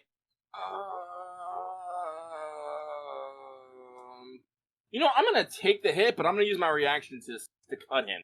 Okay, sure. You can do a basic... Alright, so I'll roll damage on you. Yeah. So let's see. Come to me, Cavalry Lance. 1d10 plus 3 plus strength. So 1d10. Oh, wait. What did I roll again? 9, 90. That's also your leg. No, my leg! Which leg specifically is that? Where's hit location? Critical damage tables and hit location. 90s is the left leg. No, not my left leg. I stand on that one. So, let's see, that's going to be 4 plus 3, that's 7, plus another 4. That's an 11 damage pen 4 to your leg. Okay. So, what was it again? That's 11 damage pen 4 to your leg. Okay, so I have a first shield, but that doesn't really matter because how much power shield? Oh, plus 5. So my legs are covered with masterwork heavy body armor that is covered and masterwork armor cloak, and a tower shield that's 18. So 14. How much AP? Because it's pen 4. So yeah, you just bounces off your armor. Haha. And now he's gonna get cut. And then also it's damaged 1 step because it's hard to fire. Oh, okay. There is like heat waves emanating from my armor right now. It is blurred. It's like I whiff on my swing. All right. I rolled. It's really anime and dramatic, but you're not actually doing a lot of damage to each other. You're like exchanging blows and parrying and shit, and just epic dodges, and nothing is happening. All right. Number 2 is going to try and poke you, but he declares an attack, so Exo shoots first. So there's 25. Oh yeah, it's 30 because of the arc. So that's 0 degrees of success. All right. Well, he'll try and dodge. That's a 60. No. So what did you roll? 20? 25. Okay, so that flips to 50 something. So that's a body shot. And it is again AP 8. Roll 5 on that's 13 damage, AP 5. All right.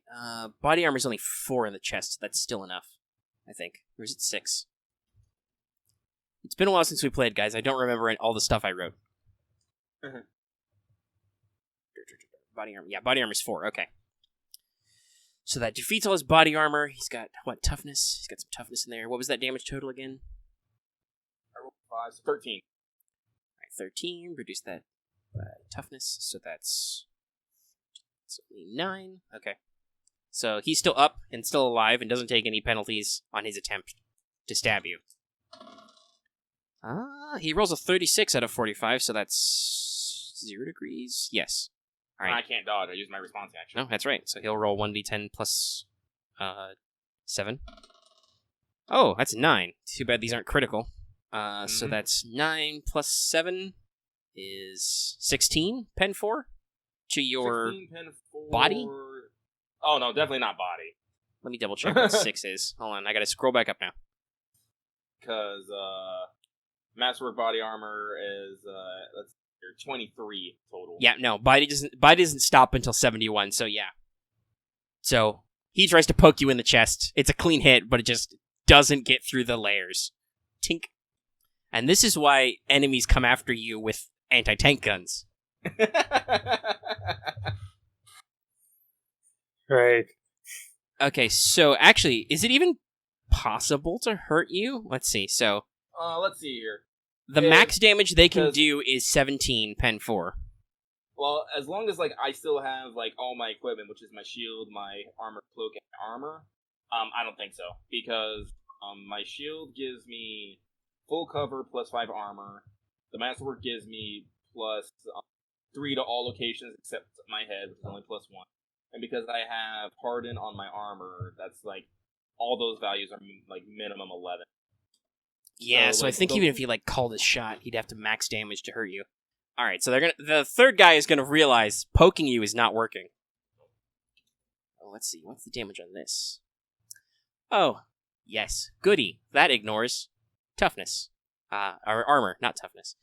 Well, it's an attack, so, he's gonna declare lightning bolt on you. Lightning bolt!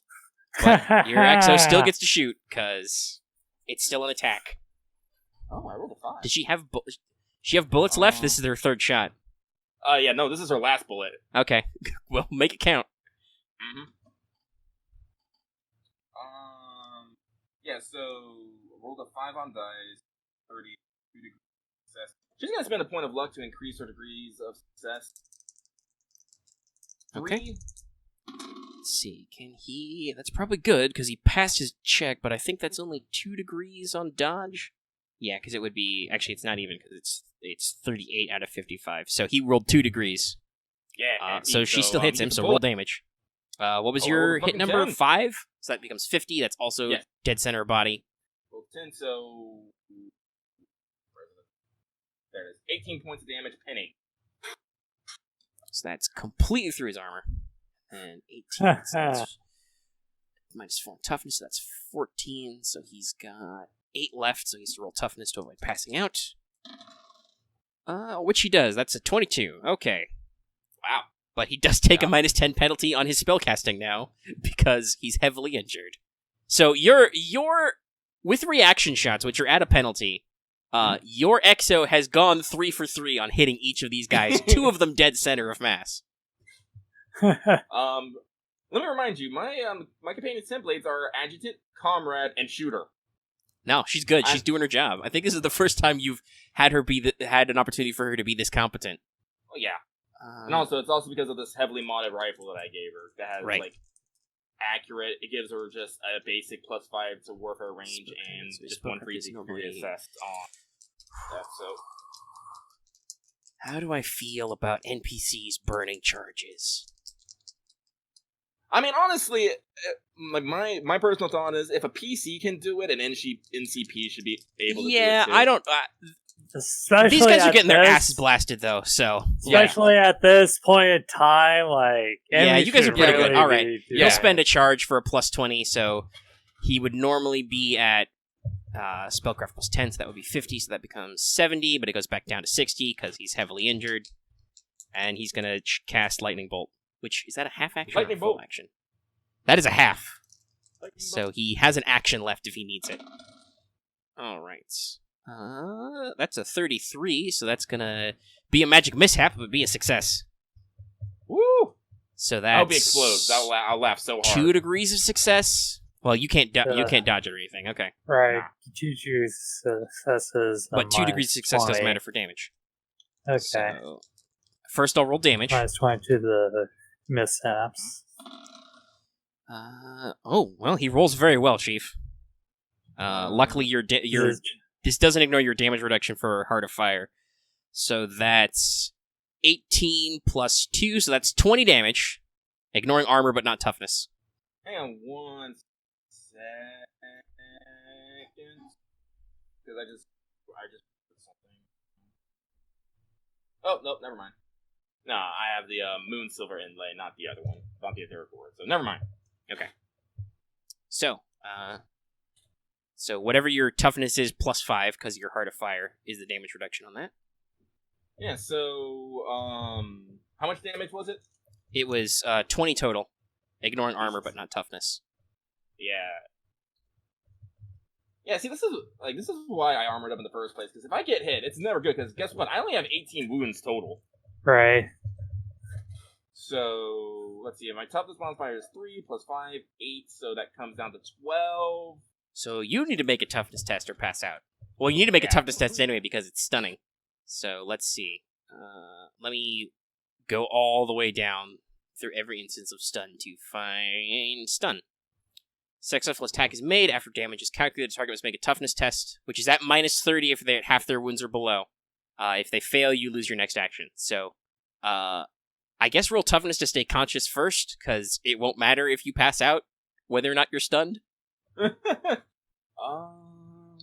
see here. So, let's see here. Toughness to 30. Spend more luck. I would not like to pass out. We're trying to resolve the stun first, right? No, we're trying to resolve the pass out. Oh, okay. Because, like I said, if you pass out, it doesn't matter if you lose your next action. That's true. Okay, so I did not pass out with spending the luck because that's 2 degrees of success. All right. Is it possible for you to pass a -30 toughness test? I mean, if I roll a crit success, I mean, literally, I have to roll because my toughness is 33. Okay. All right. Well, try it. Let's see. I'll give you the opportunity. Let's let the dice speak. I rolled a fucking 1. All right, you don't lose your next action. What Ow. the fuck is this shit? So the third guy is tired of this shit and just points their hand at you. You see the focus dangling on their wrist. They, speak something. Some lights light up. Oh, that's remind me. I need to roll a D100 for magic mishap. Well, he rolled an 8, so that's minus 20. That's a 0. So wind. The wind dramatically kicks up at you. His coat under his armor billows, and a bolt of lightning just leaps out and slams into your chest. Ow. It hurts a lot. Because you're covered in metal armor, genius. So power just choruses through your body, sparks fly off you, and you're like, ah! But you don't pass out, and you don't lose your action. Good job, you. Does he have any fun half actions left? No. Okay. He'll just dodge, duck, dip, dive, and dodge. He'll probably get a little defensive, that guy, because he's got a half action left, but doesn't have any fun spells. So, hey, top of the round. It's Ulrich. Me, So there's 2 guys in a melee with your boss, completely and utterly failing to poke him with spears. And then there's a third guy who's not in melee with your boss, but who just hit him with a lightning bolt. Right.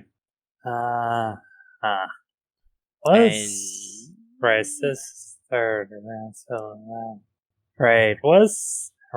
what is my distance with these guys? Because we don't give a fuck about triangles. There's let's see, they moved up 20 meters, I think, so they're probably about 70 meters away from you. Right, that's still a ways I can't really. That's probably going to take me like how many rounds to get there? Well, unfortunately, this is the top of round 3, I think, so you've lost your special bonus. Lost bonus round, yeah. Your dash is still whatever your base move is times 6, though, so. And I could cast Fleet of Foot. Yeah, so, like, if you wanted to, you could try and book it right over there. I was just wondering if you might just want to shoot the guy who lightning bolted your boss, because he's in rifle range. Yeah, I'll just shoot the guy who did the lightning bolt. Oh, first, let's see here, aim. Here's another thought. Do you want to ask your companion to follow your tracers, which gives you another plus 10? Huh. Right, though my companion is also that, right, what is his thing? He has a thing against violence. Pacifist. Okay. And I think he has to make, like, a will test to, yeah, I guess. Hold on, let me look at pacifist then. I'm here to save people, not in them. Here's one instance. You abhor personal violence and don't like to fight. You take minus 20 to all attack rolls. Well, that's just attack rolls. Yeah, but you must make a will test before willingly attempting to cause someone harm. So, okay, that's right. That's fair. That is good role playing. Okay. If you wanted him to try and do it, he has to make a will test first. Okay, it's like can he pull the trigger? Hey, ref, freaking pull the trigger, man. It's like the commander's about to go down. Meanwhile, there's no. I assume since you passed both your toughness tests, Wolfgang is just powering through it. He's just like, And it's like, Rev was just like, can't do it, sir. No, just freaking take the shot. Man, that is a lightning bolt point blank. Okay, so that is... Yeah, your ears are probably ringing right about now, Chief. Your radio's like freaking out. You're picking up some like weird French music, and you're like, "What the fuck is happening?" Okay, so that's you're probably wondering how come you're still alive and in one piece. It's because my soul's fire is hot, literally. No, I think you would have had 1 left on just your toughness bonus. I forgot how squishy you are toughness wise. Okay, so I got E out of 50 for my companion. I'm going to spend a point luck from him to go for will roll. Alrighty. What's that? I need to find that spell that lets me like mad air force. Isn't that a? It is. Yeah, it's metal. It's kind of up there, but yes. That's just fuck you, no. Boom. Perfect deflection. Which, by the way, I did earlier today. Okay, so now that's will roll. Alright. So now I can actually assist with the tracers. Alright. So you get another plus 10, and whatever his warfare ranged mod is added to your damage. Okay, warfare range is 2. Okay. Mod. Not a lot, but it's an effort. Yeah, so that would become 1d10 plus 7 with my scout rifle. Yeah. Which is frontier, so that's going to be my... I think that's my second normal shot from that. No, I think it's only your first. Because you fired a rifle grenade first. That uses a special bullet, so it doesn't count for your mag. Well, let's see here, because I used the... Okay, first time I used it was the rifle grenade. No, second time like I used... Yeah, that doesn't count. So this is... Yeah, second time I fired an explosive... I quick cast explosive round on one of the normal bullets. On normal... Yeah, so you've only fired one regular bullet from your mag. Yeah, one regular bullet was enchanted with explosive rounds. So now this is going to be my second time firing it. Well, second time firing with regular bullets. Yep. Anyhow, time to roll them bones. Okay, so that's going to be 75, 85. Any negative modifiers? No, I don't think so. Well, actually, wait. He probably fought defensively for melee defense. He didn't do anything to take cover against range. So no additional modifiers. Okay. He is not in melee with anybody you need to worry about. So okay, so that's going to be an 85. Right. Oh yeah, I was just thinking about this. I still have explosive rounds on this thing. But you're only blast 1, so I don't think... Unless you missed and we roll badly on scatter, I don't think you need to worry about it in a bad way. Okay, well, I got... Okay, so I got 3 out of 85. Alright, so that's a critical hit, so that would be double damage anyway. And also is max degrees of success, so that's 8. Yeah. He physically cannot evade that, so alright, you hit him. Okay. If he becomes 30, that's one of the arms. That doesn't matter anyway, because you're gonna. This will be 4x damage. Considering there's literally a 3% chance to critically succeed, that seems like that happens a lot. Good old okay, so that's okay.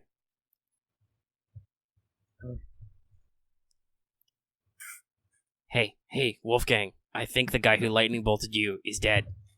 Oh god. Yeah, no. It's like you just see an explosion. You see a little tiny red dot fly towards him, and then just... He just turns into a cloud of smoke, and ash and stuff plummets to the ground. So that was companion, aim, and shoot. So that was all of Ulrich's actions. Wolfgang, that's you. It's your go. There's 2 guys trying to poke you with spears. Judging by the fact that they all use the same template, you're reasonably certain that the other 2 guys also know how to lightning bolt you. So this means... How much do you that want said, to... They're both very, very shot. Yeah, I was about to say, it's like, I can't get away fast. Like, I don't know the range on lightning bolt, but it's probably... It's a number of meters, I'm sure. It's a number of meters. And unfortunately, I am not a man who... Will in meters. I'm not a man who... So they got a solid 40-meter casting radius on that. You won't be able to dash out of the area. Probably unless you do not. fleet of foot. Yeah, that's too much work. So what Lucky is going to do is he is going to get serious. And I'm going to quick cast. Where the heck is it? There it is. Or casting Temper. Okay. Onto my sword. It's gonna be shiny. I failed, so no shiny sword. Rip. Well, I don't know. Do you want to... Spend luck point? No, do you want to push the spell? I don't wanna... That makes me fatigued. I forget what fatigue does. It's another -10 on everything. On everything. Yeah. Yes. Oh, man. No, being tired and being hurt sucks. Actually, hang on. I gotta check something here real quick. Where is it? There it is. Ah, shit, I don't actually have the... What does an adrenaline shot do again? I believe adrenaline is, wounds. Extra wounds.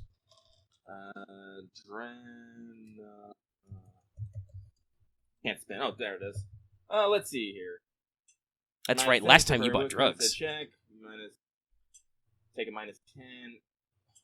Let's see here. That'd be useful, but I don't know if I can do this like mid-hecking here. Psychostimulants. You really probably don't want to do psychostimulants. That does damage to you. Yeah, no, I'm looking. I was just like, I need to literally speedball psychostimulants with the adrenaline. I think those are both in your belt pouches, but yes, in the middle of an aerial combat, that might be a little hard to pull off. Yeah. Also, what's your medication score, Chief? I have my int. Actually, no. If you're not trained in medication, I don't think you can do it because it's an advanced skill. Oh. It's like demo. You'd have to spend a point of luck to act as if you were trained. Interesting. Okay. Still holding on to it. Well, yeah, it's good for you to hold on to it. It's like your own bandage. The medic pulls yours to juice you. Yeah. So I guess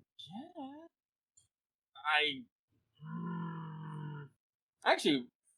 I mean, they're really hurt. If you just want to attack one and attack the other, you can probably do them in. Yeah. Yeah. So, first off, can I make my companion take my companion action first? Yes. So my companion, since she's out, I assume she has to take an action to reload. So, is that like a full thing, or can she reload? No, that would be her companion action to reload, because that would be an action for you. Okay, so she will reload. Unfortunately, can't do anything else than that. So stripper clip pops out, flies off into the ether, and yeah, I guess I'm just gonna have to swing for it. You say I'm in extreme pain, so that's on -10, right? Yep. Because I'm under half? Yes, you're under half your wounds, you're in extreme pain. It hurts. It hurts. Literally, your everything hurts. It smells like burnt toast inside your armor. Ugh. Alright. Gonna roll them bone. So I think the first guy's got 10 wounds left, and the second guy has 13. Is where? Oh, it's so that. Well, shoot, I got 1 degree of success. Okay, sure. What the hell? This has gone on long enough. He'll try and parry. No, that's a 35. That's a -20. That doesn't pass. He tries to block, but it's hard to do with the spear. Okay. Damage. Well, what's your pen on this? My pen? Yeah. On my longsword is 4. Okay, so it doesn't matter where you hit him. Oh. So 1d10 plus 6 is 14. 10, 4. All right, so this is you're attacking the first guy, right? Yep. Yeah, that's enough for him. Even with his toughness, that's his wounds. You just stab him somewhere. You slash him through the gut. He just blood sprays out. Ugh. He just kind of falls out of his bike and it goes plummeting to the ground. And I guess I will make a slash at the other one. Oh wait, no, I have to roll both. Well, if you hit him, I rolled a 4. Well, that's not critical, but that's a lot of degrees of success, I'm sure. It is 3 degrees of success. Okay. No, 4. No, it is 4 because... Not great. He tried to parry and didn't do good for him, so do your damage. Do that damage. That's not good damage. I only rolled a 1, so... 7. Well, that takes him below half his wounds, so we'll see if he passes out. But that's not enough to take him out. He had like 13, so that's 6 left. That is an 87, though. He just kind of goes limp from shock and starts. Combat is now over. I can say as a free action, you can grab that guy so he doesn't, plummet to his death. Yeah. Oh, rescue! Look out! Chink. All right. It is unfortunately about this time that those 2 scouts you sent off regretfully inform you that they were not able to find those 2 guys who passed out and went down in the fog. Well, they're in God's hands now. All right. So, yeah, you guys basically come aboard. Yep. At first, I thought, I'll need to make this more dramatic, but then Lucky got really hurt, so I think it was dramatic enough. See, this is why I wear lots of armor. Because sometimes all the armor doesn't actually fucking matter. Yep. And my tiny ass hit points go, yeah, no, you fucked. Like I said, I forgot how weak you are in toughness. At least there haven't been caustic rounds yet. Yeah. We'll save that trick for later. People might think I'm a little overbearing with the armor, but no, I am a small, weak boy. Well, I don't know. I think your muscles. Well, I don't know. You also swapped your toughness for your will, or your strength for your will. So. Yeah, no. Like I augment my whole body with magic. I have strength 30, toughness 33, and agility 30. Yeah. So you are a very average man. I have like covered in lots of armor. I have like 24 wounds. Yeah. Yeah, Ulrich's a big beefy boy. He's a contra boy. 30 strength, 43 toughness. He's a tough one. You a tough one. He's got good eating out there. All right, so yeah, good eating out there in the isolate community. We're at over 2 hours. That combat took a while. Are you guys okay to keep going? Oh, yes. Yeah, for a bit. Okay. Yeah. All right, we'll do some plot stuff then, some character stuff. Okay, so you guys come aboard immediately because you have a doctor in the house. It's like your Exo immediately tattles and is like, Commander got hit with hostile magic. We should look at him. So you guys basically take in, and the Z444, the Tarask, actually has Parasite Mage space. So where there would normally be like the Bomber X and stuff, there is basically a series of sealable doors and like little loading ramps where mages can just hustle on out just out into the sky. So you guys have a really easy entrance, and there's basically a workshop area right there. So the recovery team does the whole spiel where they pop your mobility unit off, they pop your armor open. Well, your armor's powered, so you can just be like, armor away from me. I'm probably not feeling that good. How many wounds do you have left? 6. Ooh, 6. Okay. There's probably yeah. There are burns. There are fucking burns. Yeah, your body was coated in metal, and it was touching your skin in lots of points.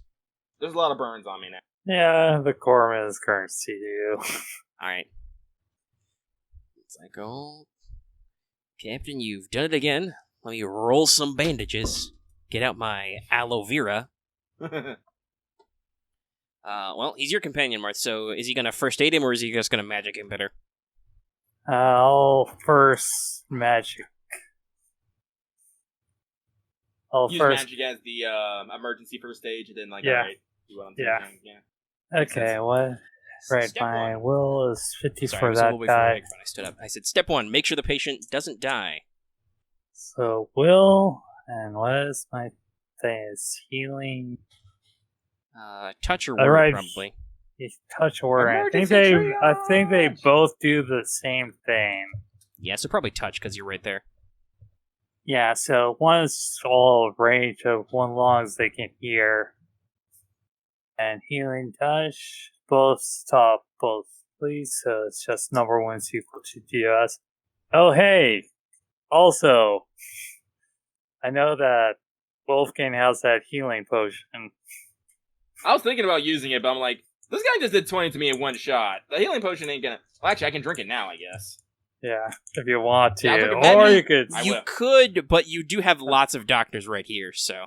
Yeah, all right, you You have a bunch of doctors that can poke you with healing stuff. Oh god, poke! No, not needles! No. Okay, so that is... Okay, so that's not a crit, but that is 4 wounds. Because it got 8 out of 50 for its healing touch. Alright. Well, that puts me at... Let's see. Would that be 10? Oh no, it puts me out. Yeah, it puts me at 10. So I am over half. Alright, you are no longer in extreme pain. Oh my Okay. God. So now the next part. Gonna roll first Now aid I'm to right- actually heal him. Right, well, now I just need to remember what my gear is for this guy. Simple. I mean, if you want, we can just leave. You can just leave it to. Yeah, you could leave it after, triage emergency aid. You could leave it to the recovery unit and they can just gradually fix him. Yeah, I'll leave it to the triage unit, yeah. Or Because the it colonel has been can take a confirmed spin. that- She's got medication.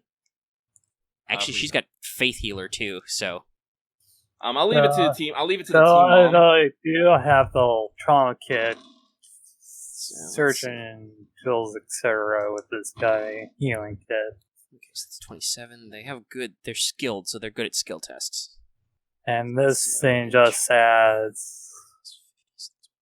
Well, first off, do they have like the things that adds an additional like 1d10 divided by 2 stuff?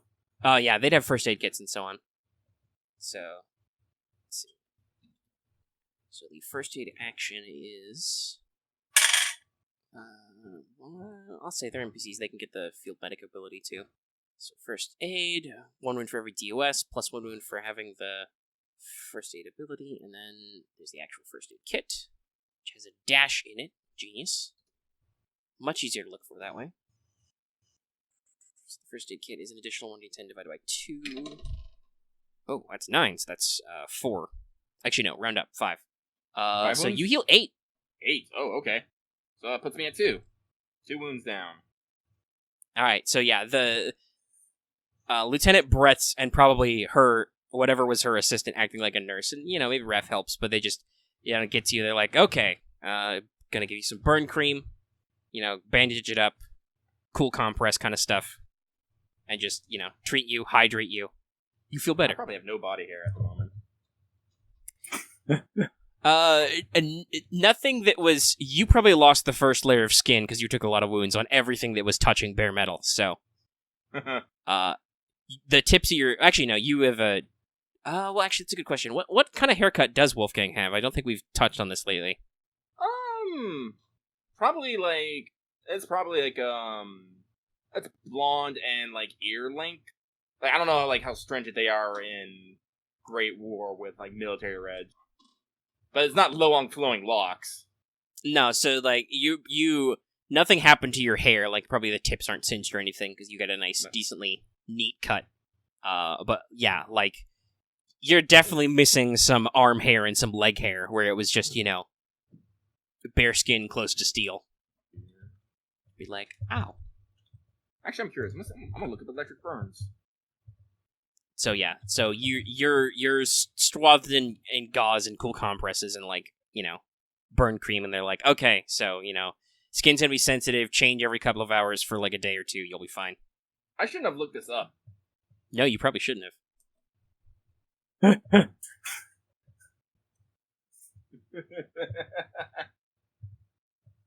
But alright, okay, so you're mostly fine. And you're like, that probably takes like, because actually first aid's, in combat it's like a half action, so this is probably like, 60 seconds, just, it's like a pit crew, basically. Armor comes off, healing goes on, you gear back up. I don't know if you brought your flight jacket, but you probably want to, you are up in the air, and there's no such thing as central heating in this thing, so. Oh no, I bring my flight jacket. I just don't count its armor bonus because. Nope. But yeah, you probably don't want to put your whole shit kit back on. You probably want somebody to look over it, for instance. Yeah. And maybe clean some of the carbon scoring. It's like, it kind of smells like toast in there. And it's burnt. You bacon? realize as you take it off and look at it, it's smoking faintly, and that's not just the mist outside. Yeah, so I'll get back in my uniform, put on my flight. Zip up, because Jacket. like I said, it's a little nippy in here. It's a little chilly. Woo! Right, You're 2,000 meters up, and there's, like I said, no central heating. It's cold, yo. Well, they want it cold. They do not want a fire hazard. Yeah. In fact, I don't know. I don't know if you guys would have experience with Zeppelins. Your tech guys, some of your guys on the recovery and repair unit are probably like, hey, so just so everybody knows, hydrogen, really flammable, really explosive, no sparks, no gunshots inside and near the containment tanks. We don't want any accidents. Got it. So basically you guys are whisked in, and you probably head down just a little bit further up to the bridge. There's some probably a little tired, a little haggard. They've flown from the fatherland. Stall flight crew in here. They're all wearing Research Bureau identification, so their uniform state is probably not the most professional, but they're bundled up a little, and they're like crisp salutes and stuff. Yep, crisp salutes, and then like good jobs, everyone. High fives, butt pats all around. Right, so basically the duty officer, who's probably the equivalent of your rank, probably not literally, because there's cross units and whatever. He's probably like an aviation officer or something. So, well, I don't know. You're a flying unit. He might have the same rank as you. He might be a captain. But anyway, he's basically like, all right, good to have you here. Good job, everybody.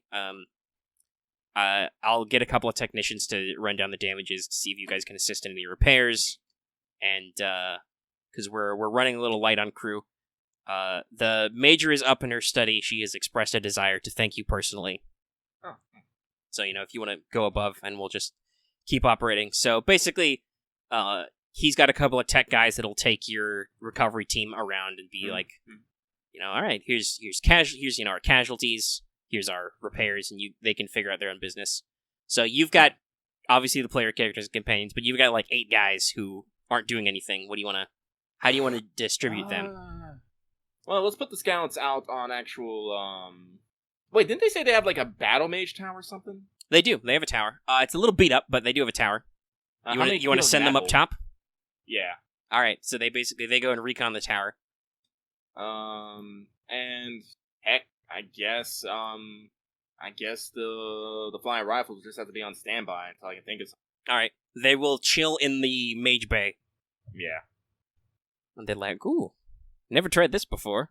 This would be great. I feel like anybody who's concerned about your crazy tactics has clearly either deeply suppressed it, or they've just gotten used to it and they're just like, I love new things. What fresh hell has the captain devised for us today? I'm happy. It's like the Tanya poster effect. Die horribly, much honor and glory. Sign me up. I want to die. All right, so you I assume are going to go up to see the colonel in her office / machine shop. So you actually go up into the upper decks, because if you guys don't know this about airships, even though they're rigid, not the whole thing is the actual ballast tanks. There's actually a lot of space in the fuselage to like this is how you would do like luxury passenger airships and stuff. They keep all the rooms and stuff in actually the lower part of the airship design. Oh, okay. I actually looked this up for some cross section. So yeah, if you guys have ever, because it's possible you've been on a Zeppelin before, but if you have been like on a passenger flight or something, or possibly even on a military test flight, this is still completely unlike those things. Also, because I keep forgetting to mention it, the moment you set foot on here, you were kind of out of it while you were getting healed, but now that you realized it, the moment you set foot on here, Wolfgang, you feel something unusual about this airship. You feel an unusual force. Like, the nature of your elemental affinity is very strong in this place. So that's a little weird. That's funny. That's a lot of metal feeling for yes, for a flying thing. I have curiosity, but curiosity later. Specs now. Right. and you are in. Basically, like I said, you go up and there's an actual honest-to-God machine shop in this thing. And you see a couple of technicians working on some stuff, doing some business. You see, like, racks of pre-built prosthetic limbs. You see some, at least one of them has, like, unpacked one of the machine gun mounts and is trying to fix it.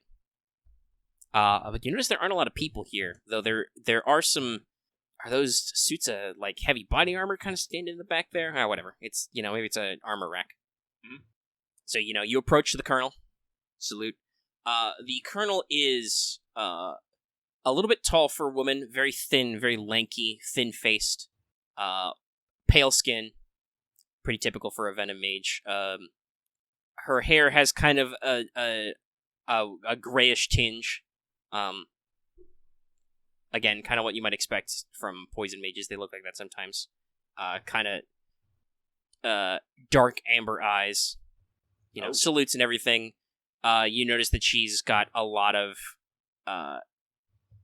not a lot of, like, campaign ribbons or anything, but there's a lot of extra stuff on her uniform board. So it's like, full-blown colonel markings, got special Army Research Bureau markings, got a couple of unusual unit patches you don't recognize, and you don't want to say you recognize them even if you do, because they might shoot you. All kinds of additional stuff. And she has both, she has just a pistol sidearm, and she's also got a very, very elaborate staff with silver inlay and silver capstones that she's kind of like leaning on. It's a quarterstaff, but it's masterwork and decorated. Mm-hmm. So it's very pretty. So there's like salutes and stuff. As you hear her move around, you can probably hear the faint clack clack, or possibly even the whirring of gears as she shifts her weight on her legs. Oh, because they're prosthetic. If you guys wanted to be nosy, you could probably roll awareness, but I don't know how rude you want to be. Nah. All right, so yeah, she's very polite. She's like, Captain, thank you so much for coming.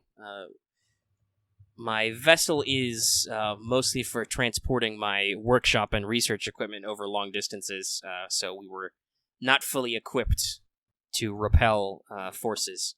I was hoping we would make good time and avoid them, but apparently the Fleur are very interested in their airspace over Alkebulan. So, Indeed. She'll probably stick out a hand to shake. She's wearing black leather gloves. But they aren't shaky. Firm grip. Look cool to the touch. I will shake that hand and it's like, oh no, we are just glad that we were able to make it in. Yes, very fast. Good. I brought some special equipment with me, but most of it's more suited towards your ground problem. Why don't we step into my office over here? Kind of walk through the machine shop. She's got a full-blown officer's office back here. There is in fact a globe.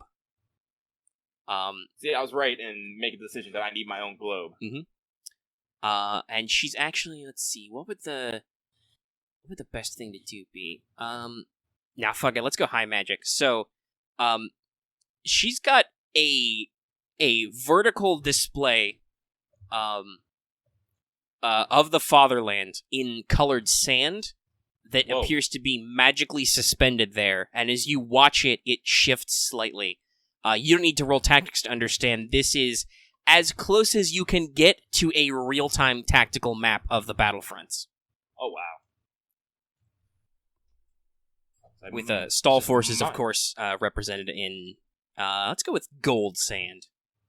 Yeah. So yeah, it's probably metallic dust and metal sand, but yeah, it's, suspended up there. She has a big ebony desk, super shiny, heavy as hell. It's actually carpeted, which is a little weird, but you guess this was maybe based on some, luxury designs. And it looks like behind there's a connecting door to probably her private quarters behind that. And basically she sits at the desk. You guys can both roll me awareness now. Okay. For non-nosy things. Non-nosy, okay.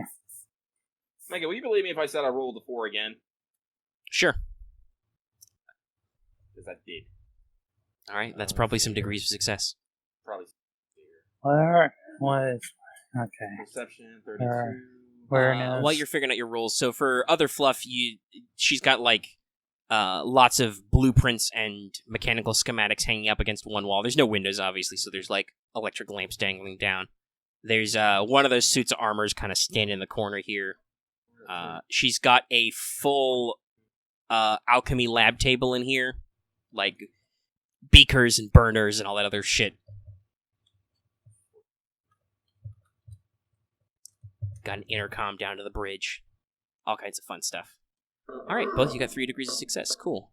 So it sounds like coming through the bulkhead door to her room, you hear faint singing, like maybe a songbird. Oh. Anyway, so she, you sit down. Do you sit or stand? Actually, is a good question. I will stand. All right. Says otherwise. All right. She sits down. There's probably like a half second, then she gestures you to sit. There are exactly 2 plush leather chairs. Currently, there are 5 people in this office. Well, there's 4 of you. She's sitting in the chair, so. Unfortunately, Ulrich and Raph, you guys gotta stay standing. That's what they're going to do anyways. So you guys flank the door. You look cool and imposing. All right, so she sits and she's like, she kind of looks up and down at the rest of your guys and says, Captain, I believe from the reports, these are your personal assistants, correct? You trust them with your life? Yes. Says my XO here would be quite upset if I was to lose mine. And Ulrich there has put his life on the line many a times to save mine. I would indeed. All right, so we will speak openly. These 3 were with you at a certain incident at Fort. Yes. They did, and were in fact privy to that site. Okay. Good. So we obviously you're in the Major's. Private reports have reached us at the Design Bureau. I'll be frank, most of my colleagues don't take it very seriously. Demons in this day and age, how possible? The enemy is surely hiding. Look at our great many trials of war, our great machines we have built. I'll admit it is a personal curiosity, and it's a little creepy. Her eyes kind of light up a little bit. But I am open to the prospects that the enemy are still among us, which is why I have obviously moved our forces down here to assist you. So basically, she's probably going to spend like 20 to 30 minutes grilling you guys. Mm-hmm. If this thing flies straight under its own power, let's see, what did we say? It was like 800, so it'd be like 8 hours. So yeah, it's about an 8-hour flight before you reach the capital. So she'll just grill you about the thing that happened with the demon. So it's like, okay, so what did it look like? What powers did you witness? Did it do anything like really weird? Yes, many weird things. Speaking into brains, glowing claws, high-level spells, a very alien form. So she probably she has some very old books on her desk. Like, you think these are medieval manuscripts and grimoires. So she starts flipping through some stuff. Let's see what I want to see what template that even was. I think that was Vanity. Yeah, it was Impossible Beauty because Old Man Raph got stunned.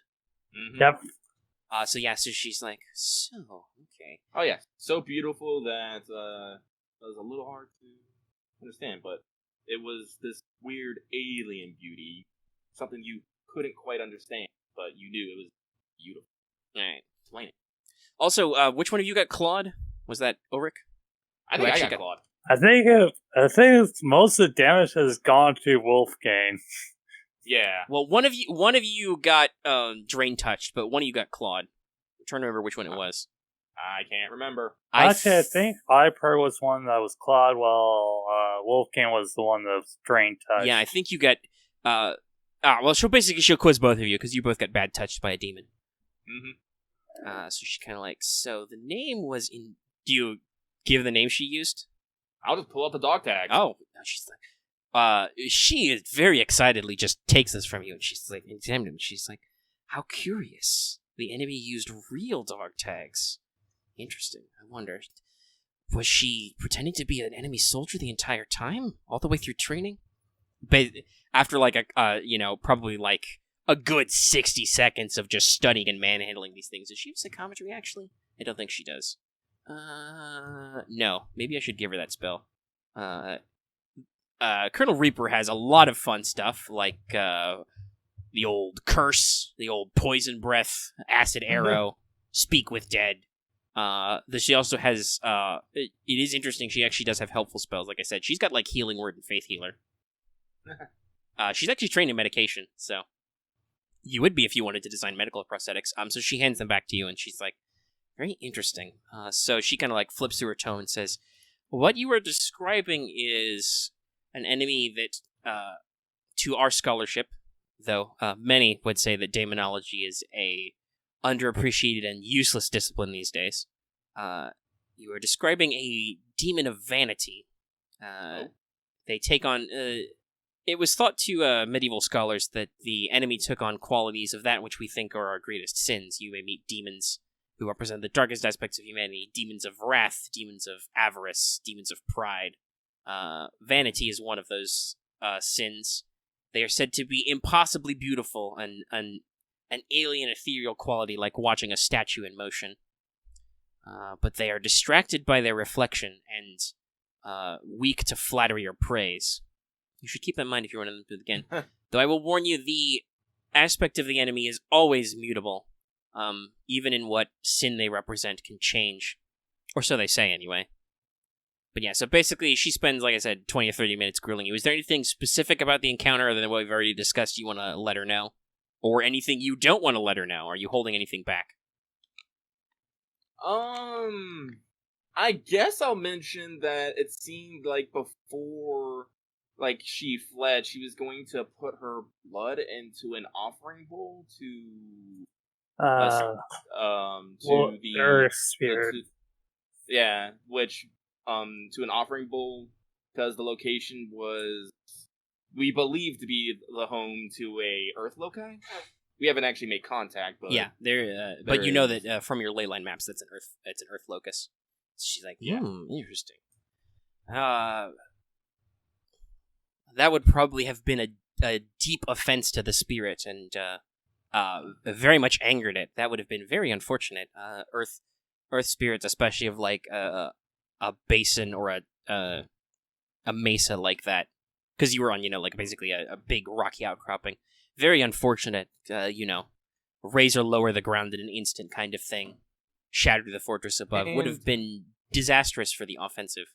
Well, it just wasn't that. I remember I had the brief opportunity to speak with it, and when I told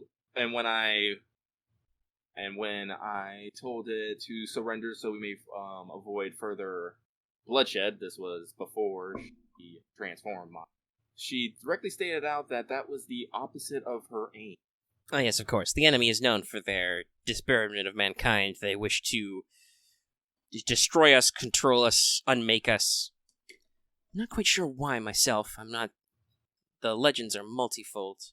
If you take it at the church's face value, that at one point all mankind were as us, as mages in the Garden of Ether, but then the enemy came and broke us, dispersed us, had many people lose the gift. Are they so daunted by our own creativity? And she kind of muses to herself, and then she's like, so you spoke directly to this demon, telepathy? And the answer is yes. Yeah. It was yes. Mechanically, she was using the telepathic, and she kind of, actually probably quite rudely, she reaches out and kind of like grabs your chin and kind of looks into your eyes, tilts up and down, looks at she's like, and nothing unusual happened? No signs of mental contamination? No bad dreams? You weren't cursed or anything?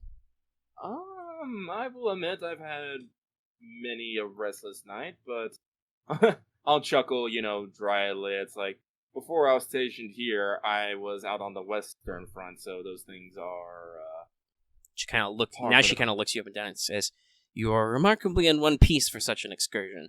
Though she notes your fresh bandages.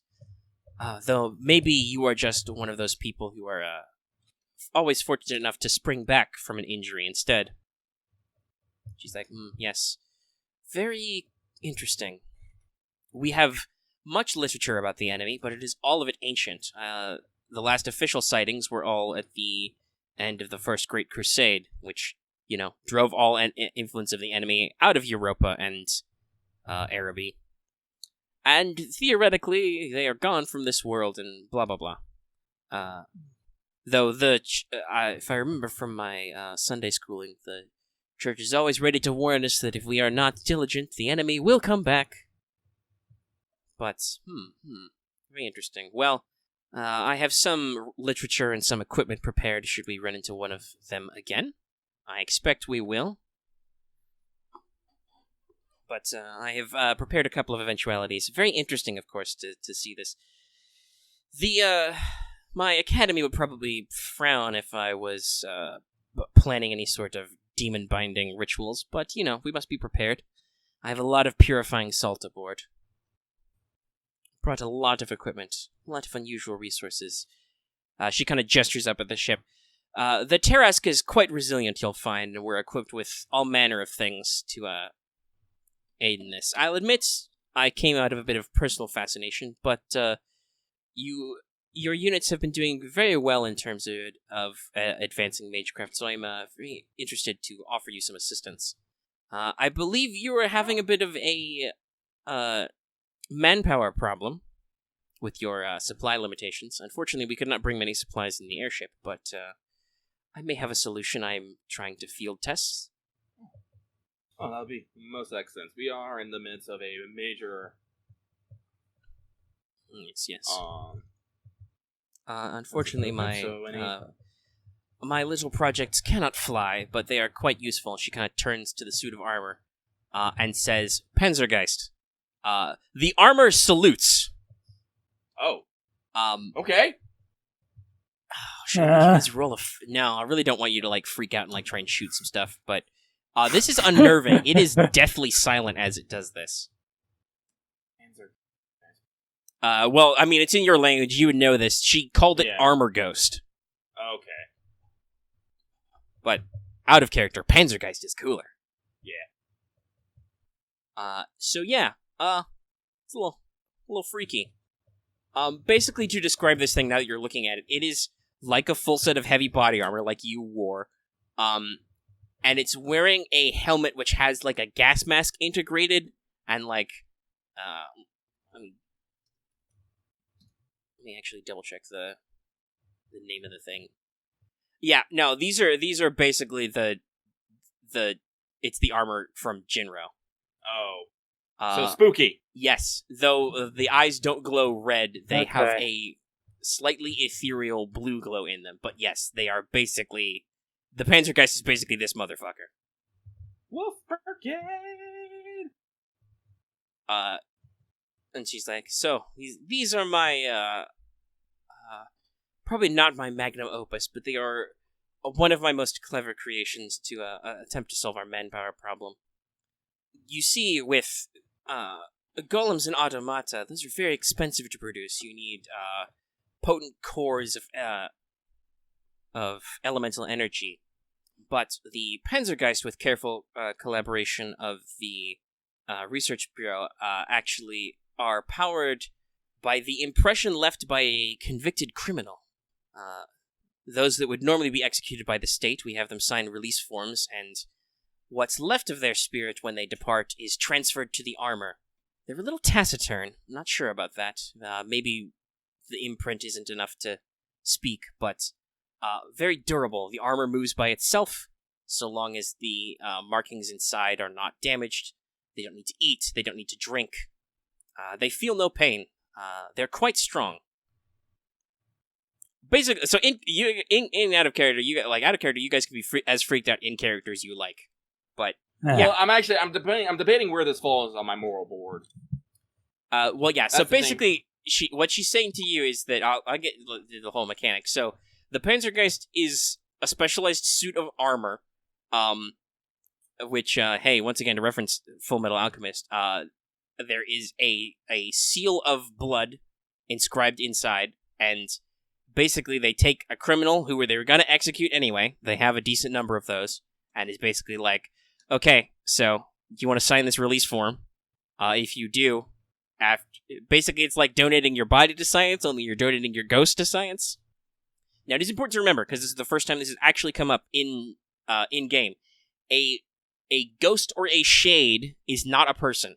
It is whatever imprint a person leaves behind in the ether after they're gone. It's kind of like Dresden File rules. So, a shade is not your immortal soul, but they do occasionally walk and talk like people, so it can still be a little unnerving, though at least with Panzergeist you understand they don't speak. That's actually one of their noted abilities. They cannot make any social skills untrained, and they cannot communicate verbally, and thus require any checks which require speech. They are trained in intimidation, though, so they can just be spookily intimidating perfectly silently. This ability is called Ghostly Silence, by the way. They have a plus 20 on athletics tests to move silently, and when standing perfectly still, you take a minus 30 penalty to detect them, which is why you didn't notice anything unusual beforehand. Yeah, no, so these guys are pretty baller. They have a full stat line. Here, I'll post it for you. I hope the formatting doesn't fuck up. Yeah, I think I'm okay with this. I think. It's still too long. As I said, because if we're going by, by our current era's interpretation of them, yeah, they're powered by... I mean, if you want to take a very literalist point of view, she's probably right that her professors would not approve of this, but technically, you don't think she broke any taboos? Everybody volunteered. Everyone volunteered. It was criminals. It's not right.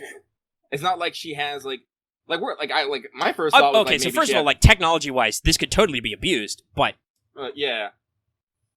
But as long as everything's above board, I don't see as long as everything is above board, I don't see any reason why I should be particularly upset. I'll be a little unsettled because that's something I never thought of. Yeah, let me just power our armor with the energy of the deceased. Cool. 10 out of 10. Did not expect. Yeah, so that's Panzergeist. They're an armor ghost. Yeah, so I will definitely express that. People have been calling me a madman for my military tactics, but I'll have to say that even I am completely took by surprise that you would think to apply the energy of the departed to fuel the war machine. Quite innovative, if not a little unsettling, if I must be completely honest. But she kind of looks him up and down. They're like, yes, they are a little off-putting, aren't they? Obviously, this is still the trial phase. There are only so many convicts who approve. I have, however, brought my entire stock. I have what's a good number that's not too many, but not too few. Actually, hold on. Let me look up my unit sizes again. Have they? Another question. Have they seen any combat? They have only been through dummy trials, and a couple of my units have been. A very small number of them have been field tested in the trenches, but High Command is very reticent to use them. They want to keep them back in reserve just in case. By the way, these guys have some of them have optional qualities, which I didn't print. So basically, you got 4 types. They can be fire troopers, which have flamethrowers.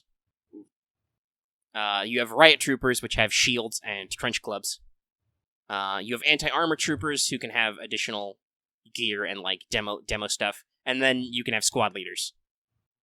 And I'm going to say I, however, brought an entire company that's 80 strong of them, which is my entire stock. And you guys can see mechanically how resilient they are. So for the people at home, I'll read these traits to you. So they've got pretty decent stats. They're not real smart. They've only got 20 int. And their charisma and leadership is the same, but they've got pretty decent stuff. Also, Marth went away for a little bit, so we'll wait for him to come back while I read to the audience. But they've got strength, toughness, 40, perception and will 40, agility 30, and their attack stats are all 30. They are trained in athletics, awareness, evasion, grappling, and intimidation. They have the special ability Armored Limbs is one of their traits. They have all critical damage they receive, and they cannot suffer bleed, bruising, or broken bones. So that basically means they can only lose limbs, and you have to do a shitload of critical damage to do that.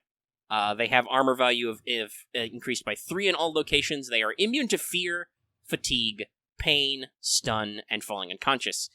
But they don't heal naturally or through any means. They have to be repaired with mechanics similar to vehicles or structures. And they take no penalties for environmental effects.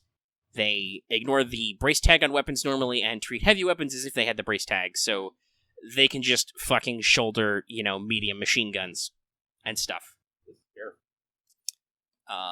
Their second trait is called Blood Seal. For purposes of spell effects and other game effects, they count as both constructs and undead. They don't need to eat, sleep, or breathe.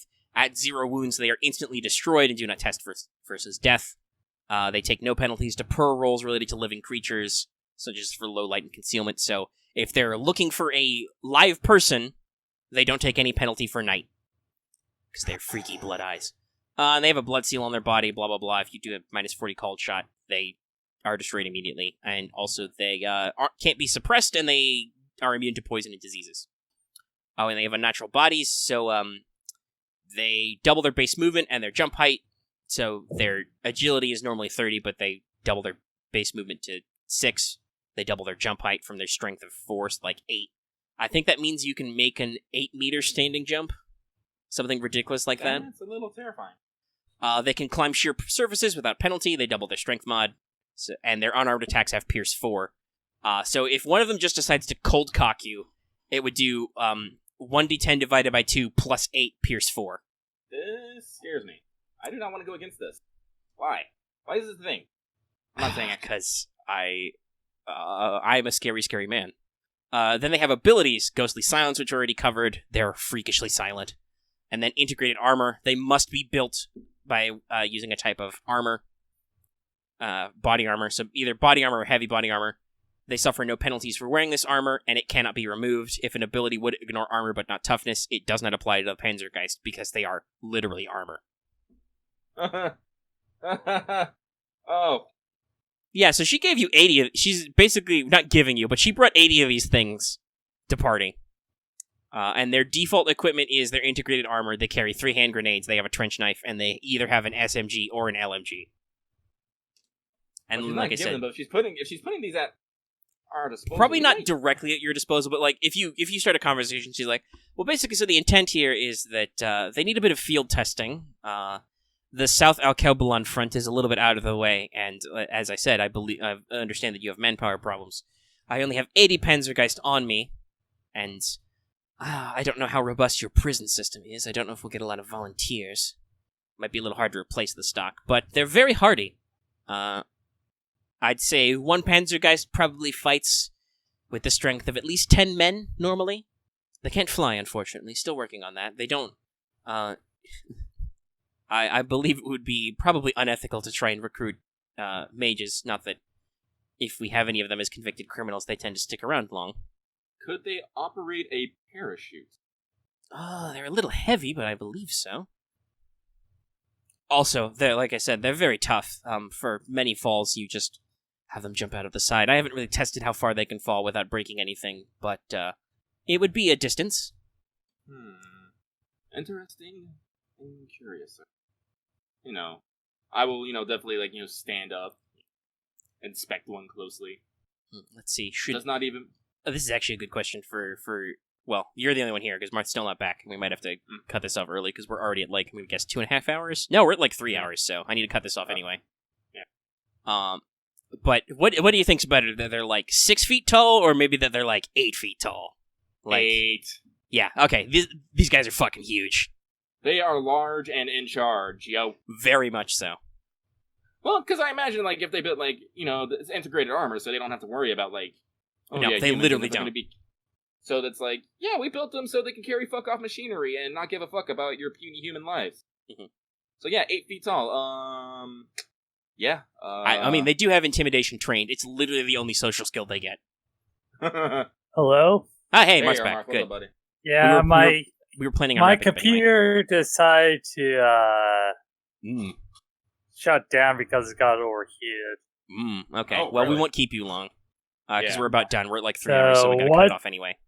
I was basically just describing the stat block, and Lucky and I talked, and we decided that these guys are 8 feet tall. Okay, so the Panzer guys. Yeah, we were just talking about the Panzergeist mechanics. Okay. Yeah, all I'm just going to say, Ulrich is definitely not okay with this and definitely unsettled. Yeah, they're creepy. They're creepifying. It's like, this is against nature. Oh, but so many things are, Sergeant. And it's like, I'll put up a hand to, to calm Ulrich, It's like, Ulrich, I can understand your sentiment, but we live in a world where things change day by day. All right, and she said this is completely above board. Criminals already on death row, they gave their permission. And said, like I can't remember. Ethically speaking, it's fine. Yeah, it's above board. Morally, well, that is up to the individual. I said, sadly, we must all make moral sacrifices for war. I said, and if you look at it another way, it just means that those criminals in their death have made their contribution to our war effort. You have a very basically, she kind of like cuts you off a little bit there. She's like, you have a very insightful mind, Captain. Where were you when I was looking to recruit for my unit? The answer to that question is you were either in academy or you were probably doing something in the trenches you don't want to talk about.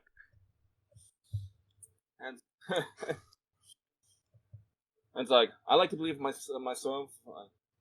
I like to believe myself of a progressive mind. We're in an era of changing warfare. While we must strive to maintain our humanity, at the same time we must also know that the world will change with whether or not we adhere to it. We must make compromises. Very much so. Especially considering we appear to have certain forces acting amongst our midst. But very well.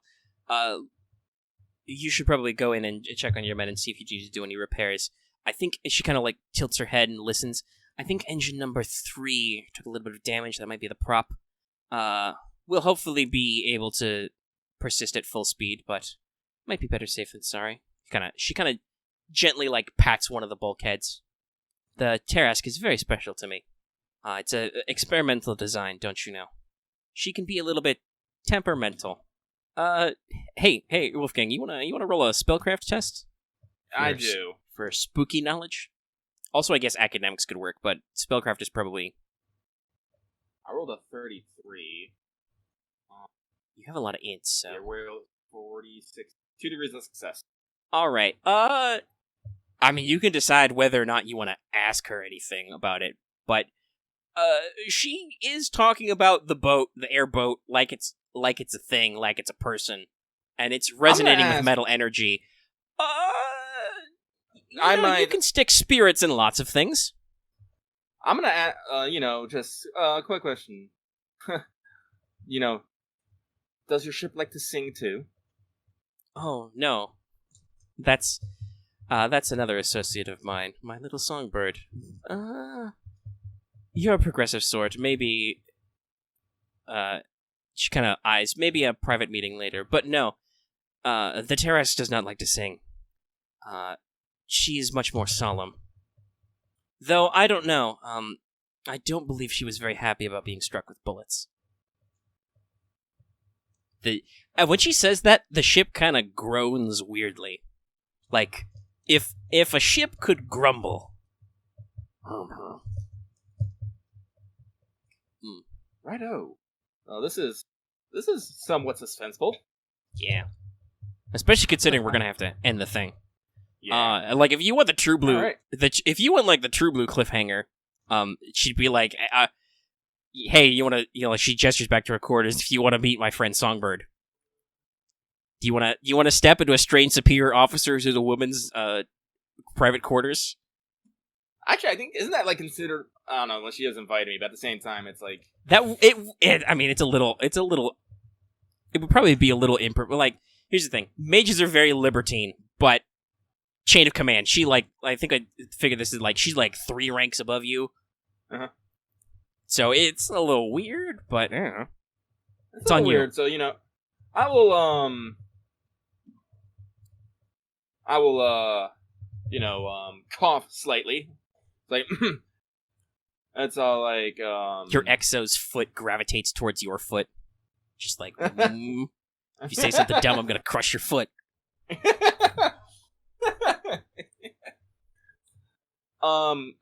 I can't think of the rumors, but I will politely decline using some sort of excuses, and maybe I can take it up on a later time, as maybe after we've resolved some issues. Had dinner a couple times, things of that nature. All right. Well, I'm sure we'll have much to discuss in the future. For now, I don't think there's anything further we need to discuss. I believe I will take some time to. She kind of picks up one of her books. Check some things. Yes. Feel free to move anywhere about the ship. I'm sure you have some mechanics with you. They've warned you about sparks in the upper areas near the holding tanks. Hydrogen, very sensitive. And be a bit careful where you tread. She kind of points at the walls. Tarask does not like to be disturbed, so, no casual tapping. But feel free to, you and your men have the run of the ship. And do warn them about the Panzergeist, though. That might shock them if anybody tries anything to, tap their glass, Definitely don't try to take them apart and wear any part of them. They're all integrated. It's very complex mechanically, actually. She nerds out a little bit about how much of a pain in the ass these things are to construct. And yeah, I think that's the session. Okay. All right, you guys do goo. I'm gonna call that a nice 300 XP. That sound good? That sounds fine. You like that number? Okay. Yeah, that sounds fine. You got We to fun toys. We did take 6 mages. Yeah, no. You took most of them. One of them almost took your captain. Yeah. But, I won't say there's a mystery afoot, but there is definitely an enigma aboard the Tarask. I had a lot of fun designing Colonel Reaper inner toys. So... Because I was like... Yeah, there's going to be Lucky asked for, research people. How can I be the most weird war and creepifying as possible? I'm going to send a poison mage. She's got fucking ghost soldiers, and her boat is a spirit. Do you want to know who Songbird is? Yeah, I'm curious. Yes. So in her room, just chilling, there's a harpy. She just is friends with a harpy shaman who she calls Songbird, which would be, Wolfgang's obviously very progressive. That would still be a little weird that, you hang out with a beastman in your spare time. She doesn't, try to eat you or anything. Though harpies are the most mercantile, and probably gregarious next to centaurs of beastmen, but still. Well, as I said, you say that, but remember, Wolfgang was having plans, once we get done with this major offensive, to go down to that first village and try to figure out if there's actually more people and if they can be communicated with. Mm-hmm. But yeah, so it's that thing of, this woman is literally doing things that I've only, put into, theories right now. She's just gone off and done. And I find that a little strange that, I find it, I like the fact that, she's doing this, but I also find it, her methods may be a little weird. Especially since we have Upper Brass being all keep this woman out of the limelight. No. Well, you apparently have a very progressive... Most people would probably be more like Ulrich and be like, whoa, what did you do? You put a ghost in an armor thing? Never mind that, that's probably something in the past mages have done plenty. Of reanimated soldiers.